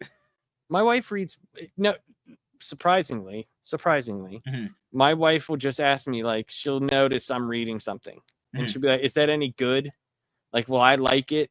Like, I was reading Noctera, right? The Image Noctera book. And she saw some of the pages. She's like, oh, that looks cool. I was like, you would definitely like this. And she's read everything, read all of it. So like certain things that I know she likes that I'll recommend for her. But she would. But the DC Compact line, I think it's a great idea. They need to continue with it because if it is bringing in new readers, that's great. That's awesome. I think your idea of being in Walmart, Target, those things, it has to happen, especially like dollar store. Like just because so many people in between their regular grocery shopping, they sometimes go to dollar store multiple times a week. And seeing that, put them up near the cash registers on a spin rack or something like that, you know how that is. A kid wants a candy bar, a kid wants a this. You know, take the ones that maybe are on the third printing or whatever and make them cheap since you've already made a bunch of money. You know how much money they could make off of those? Selling for like $3.99 for the dollar store, like off the third or fourth printing. They might not get a first run, but they'll be there later. Maybe like, well, they're doing wave 3 here. Put wave 1. I don't know if you play Pokemon at all, like the trade card game and everything, but Dollar General, I noticed, gets like a bunch of Pokemon products that are like reprints or the overstock that the places couldn't sell. That's good. That's good. No, that makes sense. Yeah, that makes sense. Like, because I know like how my son, my littlest one, how he got into like not comics, but like superhero figures. He loves playing like. You got him Hot Toys? Well, he likes playing with the figures, like G.I. Joe, old school G.I. Joe style figures. Like, you know, like the 4-inch guys, kind of like these ones back here, like those. So we would go into like Dollar General and they would have like a bunch of DC and Marvel little guys. And he was like, oh, can I have these? And you look at them, they're like $2, yeah, sure, whatever. And he would play with them. And like, he knows, like, if I show him characters from here, I'll be like, who's that? And he'll be like, to say, that's Molecule Man. I'm like, that's right. Who's that? For his birthday, like, you got to get him a Sonic the Hedgehog hot toy. He has, dude, you should see all the Sonic stuff he has. Oh my God, if I wasted so much money on him. Dude, dude, this is how crazy he is. When you turn on his light, it's a delay light, and it has a tack strip that goes up the wall and towards the light, and it's Sonic running, going, and then when it hits the thing, the light comes on. So before we end the video, why aren't you my dad then? Well, I mean, if you look at us, right? If you look at us, yes, there's definitely, we're not going to end up on Maury Povich anytime soon. True. But, I can't adopt. So, as you guys know, I think this has been a really good idea from DC Compact good Lord, my brain is fried. And I'm going to have sex with my wife. I'm joking, guys. I have to entertain you guys here. But no, great idea from DC Comics. This is a thing that is working out very well for them. And I can't wait to grab some of these books for Wave 2 of their DC Compact Comics. So thank you guys for checking out this video. If you guys are returning viewers or new viewers, then please consider subscribing to the channel if you have not already. Leave a like on this video if you enjoyed it. Comment down below. Also, make sure you guys hit the notification bell. That way you guys can get notified on whenever I upload a brand new video. I'm MSK, aka Master Swag King, and we're going to sign out, guys. See you guys later. Peace. Wow. Okay, before we go, the Green Lantern run you have. Which one? Yeah, the first book, that cover, the first on volume 1 for the omnibus. That's the cover by Alex Ross, right? That's one where it's Hal Jordan flying like this. Yes, that's the one, right? God, that cover looks so good. I'll be able to see that cover. Looks so damn good. That cover is so fucking great. Yeah, these are great, dude. Because like they actually have like when you take off the dust jacket. Yeah. They have like a lot of really nice. EVS is a piece of shit, but he had some artistic talent. I'll give him that. Oh yeah, for sure. Just because someone's a piece of crap doesn't mean they don't have talents in certain things. Yeah, yeah. Because a lot of people do that. They're like, "You're a piece of shit, so you had no talent ever." It's like, okay, come on, don't do that. That's a completely separate thing. But no, I'm recently. What's the next omnibus I'm gonna get? I'm gonna get the Batman by James Tynion and V omnibus. I would look at those Green Lantern and Flashes. They're not expensive. I have the Mark Waid one. I have volume 1 and 2. Even if you get like, well, I'm saying the Jeff Johns ones. That's what I'm saying. Like those are my next ones. Even if you buy like them out of order, just so like to have them and then complete it and then read it. I mean, that's what I did. I bought 2 and 3 before I bought 1 because 1 had went out and I got the reprint of it. And I think I spent $34.99 on the second omnibus and like $50. Crazy. Yeah, it was super cheap, dude. Like, and I think the second one, the third one was like 60 something. Before we go, as you guys know, this is the one that I'm going to be getting coming up. I'll get the second James Tynion V Batman omnibus. That's what's after he took over the book from Tom King. I'm gonna get this one. Obviously, it's Batman, so I'll have it in my possession. Someone, what the heck? They locked me out of my account. Whatever, I'll just fix it in a moment. Yeah, see, like volume two of. Are you gonna get this one? It's like 79. Oh yeah, I'll get it. Kevin Smith. That was actually not a bad run. Okay, that's what I have on here. I gotta get some more stuff soon. Yep. See, I have it here. Yeah, I remember. I did not forget. Good old boy Jeff. But like now that they're on like another reprint thing, dude, the volume 1 of Green Lantern Omnibus is $112. It's ridiculous. But you get like the book 2 is only $79. I noticed that with volume 1s, they tend to be a lot more expensive than the second and third volumes because I guess they're factoring in readership was falling off after 1 and 2. I wonder why that's always been a thing for comics. Like no one really just decides to check in to the next installments or something. It's always just if book 1 didn't grab you, they're out. The next thing that I'm buying I'll probably do it. Actually, I'll just do it right now. Is the Denny O'Neil Green Lantern Green Arrow Hard Traveling Omni. I like Denny O'Neil. He's fantastic. I heard that one came out. Yeah. Okay. Yep. Good Lord. I have to do this verification. Can you list foods that taste sweet? It's like, what the fuck? Oh my god, eBay, leave me alone. Fucking hell. All right, so that's pretty much it for this Yep. week. We covered a lot. Yes, He sir. yelled. Laps was yelling at me. He got I his white did. rage out. I had to yell about that because it was just ridiculous to me that you were like so surprised at a reveal, and it was just like He's gaslighting me. I'm not doing this again. God, it's just that it's like, well, how was I supposed to know that was there? It's like you weren't supposed to know. Duh. he's doing this The to me whole again. point of a reveal. The white rage is like, coming out. You're like a person that like choose behind what's door number 1, door number 2, and you choose behind door number 3, and you get like a toaster, and then behind door number 2 was like a trip to the Bahamas, and you go, well, how was I supposed to know the toaster was behind door number 3? I would have picked this if I knew. It's like, yeah, dude, that's the whole point. You weren't supposed to know. That's a lie. Laps usually takes L's, but I take L's, you take D's. whoa. I get Never. labias, and you get DX. You get D's nuts or DX. I have sex with women, sir. No, you said you retired from women, and you're an only 2 gender person. So what's left for you is I'm saying, mans. Okay, so I retired from women, Mm-hmm. but that doesn't mean I'm just gonna start sleeping with dudes. That's not how that works. Well, you keep saying that you're having all this sex, so we know you're retired from women. So you're just saying women, but what you really mean is man. Not really. Oh, you know what? Just go with it. They'll respect you so much more. you can start buying Teeny Howard books after that. You know it's true. Maybe I'll just go buy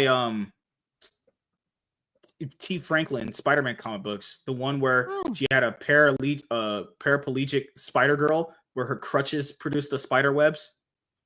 Like, dude, wait, that we were talking about that with what? Wasn't it Lunchbox Warren with the handicapped superhero, right? Yeah. And like I said, I don't think that's something that I can't speak for handicapped people. I can't. I would hope not. I can only speak for happy capped people, since I am happy. And I'm pretty sure they don't want to see something that they can't do in the confinement that they have. Yeah, that's the thing. Is like you read these for escapism, and then if your problem, the constant you have to deal with in your life, which is a disability, pretty sure you don't want to be reading about that in an escapism entertainment property. Right. Now, I would imagine. That's not saying that, like, maybe it would be cool if, like, the hero helped that person. Like, if Superman took a kid out of, who couldn't walk and flew with him, or did, something maybe that, like that, because I dislike the notion that they probably feel is that they can't do anything, period. Yeah, where that I understand, but do you really want to see a dude in a wheelchair swinging through the webs? Like, that's the thing too. Even if you're just it's like half and half. People have disabilities in various ways. Is that even interesting as a person to a person? You read a comic book, you want to read about a disabled person? I mean,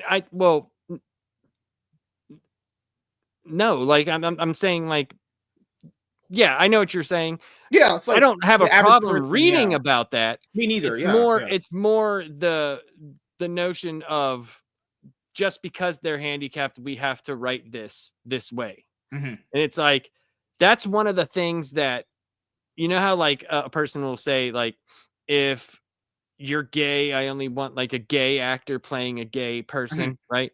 That's the one field where I feel like if you're going to play that, you need to talk to those people first. You don't have to be that, right? But if you're going to play a paralyzed person, go talk to one of them to see how they feel. You know what I'm saying? Like that makes sense to me. But if you're, like I'll say, I watched the Piers Morgan show where they have, like, I've seen Nerdrotic on there. I've seen Drinker on there and stuff. And they usually make very great, like, good points, because there's always the one leftist person there that always like wants to be mad and angry. And then when they brought to their attention, they were like, well, wouldn't you be doing the same thing if a gay role was out there and it was played by some straight guy? And you would be pissed off, right? Mm-hmm. Right.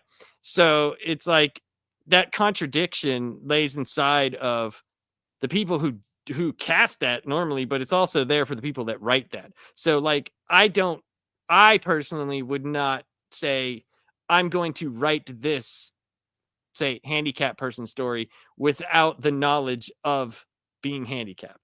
So like I wouldn't know. I wouldn't care to speak from them. Yeah. But I've had plenty of interactions with gay people to where I could competently write something, Or to you where would maybe wait. not the gay experience of being Yeah. gay, but what they say to me, I Mhm. sure can write about that 100%. Yeah, because it kind of feels like just, I don't know, virtue signaling in the most weirdest ways, man. It's like, I don't know, that's how it usually comes off to me. You know, it's like, is that all you're gonna make this person to be? Is like that's it. Right. Like, if you write a gay character, it's like, can they just That's not all they only are. be just fucking gay? Right. That's all they do. And people it. keep saying you're a bigot. It's like, no, if you read the books, that's all they are. That's their and whole we're not saying that personality. because it's like I'm just trying to pick on them. I'm not. It's like that's what they do. Their personalities. I'm just gay. I suck dick, and that's what I like. Well, now, that's gonna take out okay. of context for me. But Holy shit. Fuck. Yes. But I someone clip that, please.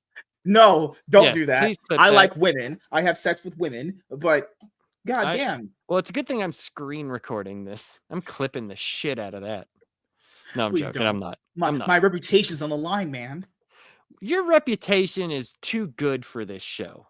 You're dude, you have a 200 IQ. Right, true. You're a Riz master. I don't even know what that is.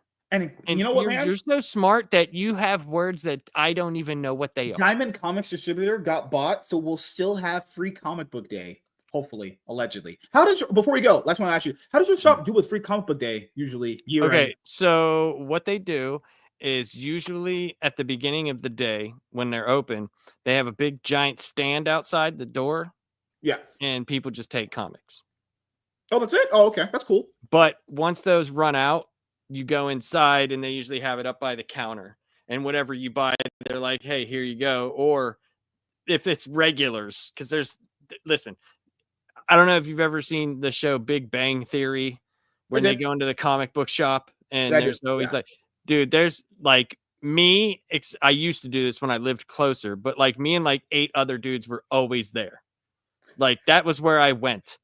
Uh-huh. And like there's a couple of old guys that are in there, dude, like Captain Sweatpants. He's there. There's always one of those guys at a store, bald, shirt tucked in, even though it's sweatpants. Yep. Yeah. They usually talk very nasally. I don't know why that's always the thing with them. I don't know why they have that. But they know so much about comics. You could ask them anything and he'll be like, that's issue 111 of this run written by this guy on page 17. And you're like, damn, dude, you ever seen a vagina? Nah. So don't worry, guys. Next week we are going to be reviewing a book, but I know you asked me to pull up. You asked me to pull up something, and I make sure to bookmark everything because you said you wanted to go over the new announced omnibuses and trades and all that stuff. I have it all bookmarked. I make sure to bookmark. I everything. said that. When did I say? You said instead of doing like news, you wanted to go over like a bunch of the newest comic books coming out. No, that was whenever you. That was whenever you were talking about doing a news show. I said, why don't we booked all of this for you, you bastard? All I said was, why don't you have like me and no, that's what I'm saying. A couple of people on and we talk about what's new and stuff like that. Or what did you buy this week? Or stuff like that. I think that's interesting, because like I know you tell me like, hey, do a live stream, show everything that you bought. And I'm like, well, I don't want to do that. But I'll come on here and do it. God, and you should do another stream. People like you. Nah.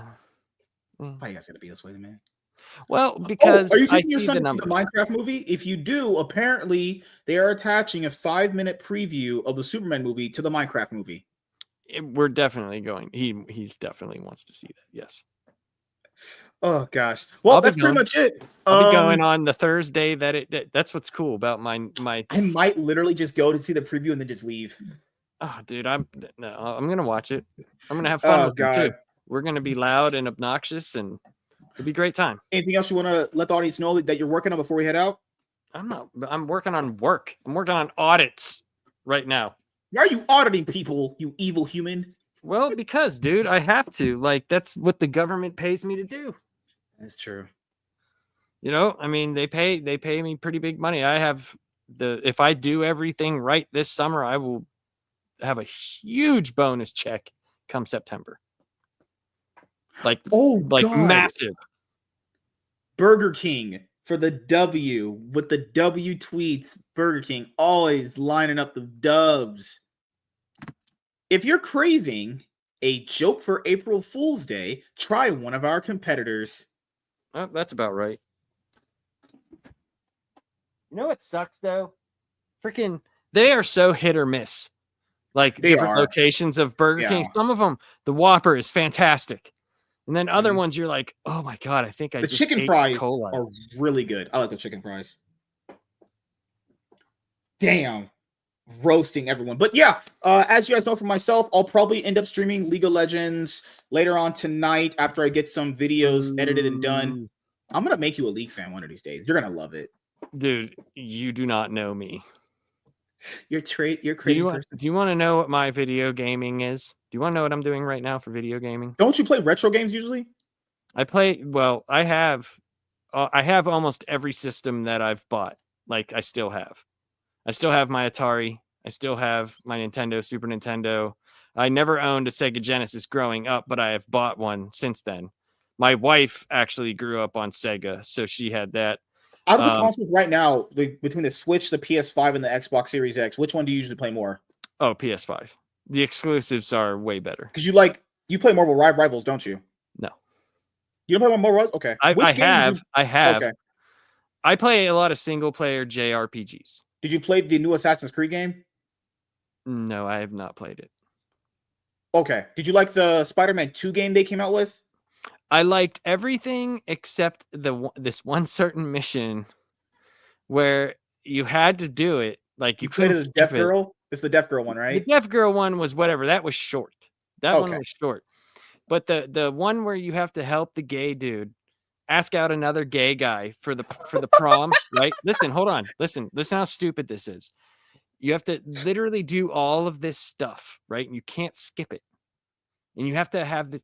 And then you find out at the end of the mission that the guy was his boyfriend. And he was like, why wouldn't we be going to the dance together? I wasted like 2 hours of my life. Like, I was like, wait a minute. We did all this. The way it sounded was like he was like telling his crush, like, hey, like, will you go to the dance with me? Spider-Man did this whole big production. And the guy's like, well, yeah, I'm going to the dance with you. You're my boyfriend. And I was like, what? God damn it. What? Other than that, yeah, the game was fun. The gameplay was fun. Comment, say, what's up, man? That was a solid burn. What's up, MSK? Damn, missed the whole stream. Yeah, we're going to wrap up here in about a minute or two. BK used to be a banger, but yeah, man. It is. It's hit or miss. I don't know if I'm buying the Switch 2 on release. I'll probably have to wait. Wait, is it coming out tomorrow? The Switch 2, no, the Switch 2, they said pre-orders for it, from what I heard, are going to be going on in like June or whatever. Going to be going very soon. When's it Are you going to get? It's coming out this year. I'll have to buy the Switch 2 because my son is a huge Switch fan. Yeah, I'll get it later on. I just because it's backwards compatible anyway. I have the Switch OLED. I just bought the Switch OLED not too long ago. Most of the stuff I do, I have a really, really like ridiculous gaming PC.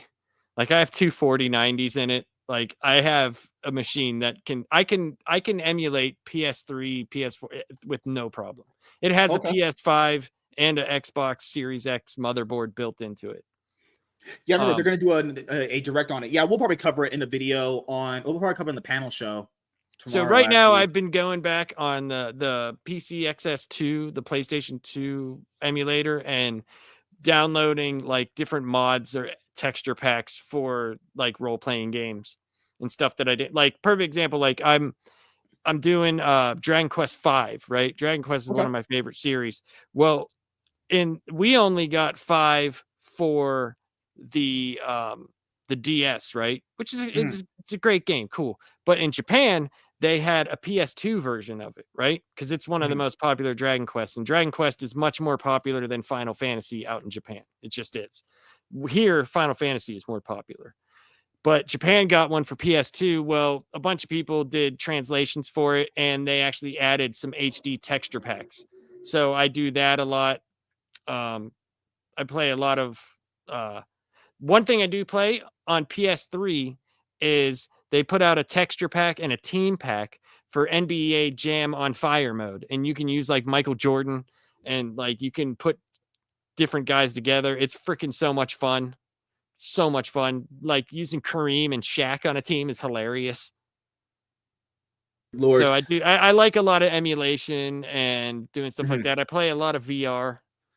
You have a Oculus Rift? So I've had I've had an Oculus Rift. I do have a MetaQuest. You have I play a lot of HTC Vive and the PS5 VR too. Did you like the Batman Arkham VR game that came out for the MetaQuest? Yes. It was really good. Oh, that's good to hear. Oh, so much fun. So much fun. Yes. Is it one of those games where it's like in between one of them, or is it like after Arkham Knight? No, it's just an Arkham game. I don't know where it takes place in the series. I'm sure it tells you, but I enjoy Dragon Quest and the Final Fantasy franchise equally. I need it to be dropped wherever East meets West, I guess. Yep. Well, so I mean, there's plenty of ways to get the Dragon Quest series. There's they just remade the HD 2D of Dragon Quest 3, which was a really important game in the series, and they just redid HD 2D for Dragon Quest 1 and 2, which gets dropped this year. And 3 sold really well, and 1 and 2 will probably sell well. So if they do the Erdrick trilogy, they will probably do the Zenithian trilogy, which is 4, 5, and 6. And 8 and 7 you can buy on the 3DS, or if you emulate, The thing is like this: if you don't want to get in trouble with emulation, all you got to do, it's very easy. The 3DS is very simple to emulate. You can go into the actual game itself, right? And you can just download the CIA file or the actual file, and you could put it to a thumb drive and then transfer that file over and play it right in an emulator. You can do that simply. It's super easy. And they have all sorts of HD texture mod packs for games, stuff like that. And it looks fantastic. Like I played the Metroid, whatever one came out for 3DS, right? And it looked good already on my PC, but the texture mod packs for it, dude, and you can render it in 4K, looked incredible. Played at 60 FPS. It was phenomenal. It was great. So I'm into a lot of that. I do a lot of that stuff.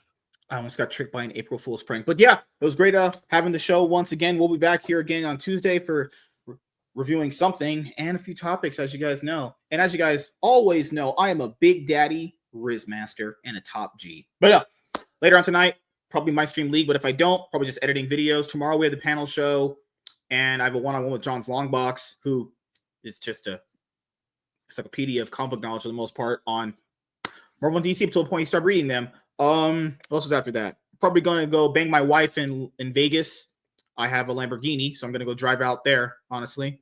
Come back, become a Super Saiyan, fight some villains, save some girls, have some orgies, I'm just going to go to work and then probably play some video games afterwards. Same here. Hang out with my family.